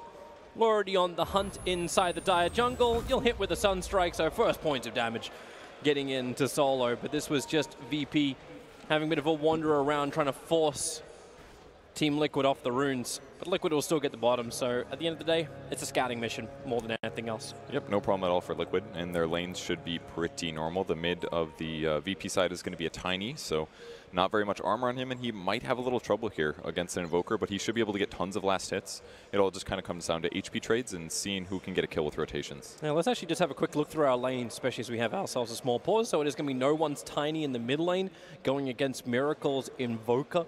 That then puts Ramses on the bottom lane as the Terrorblade. He'll be battling up against what is a dual lane currently, which is Mind Control's DK and GH. We saw just how great he was with the stacking of that small side camp next to the bottom lane and then just gaining such a huge amount of damage. So watch those camps very closely.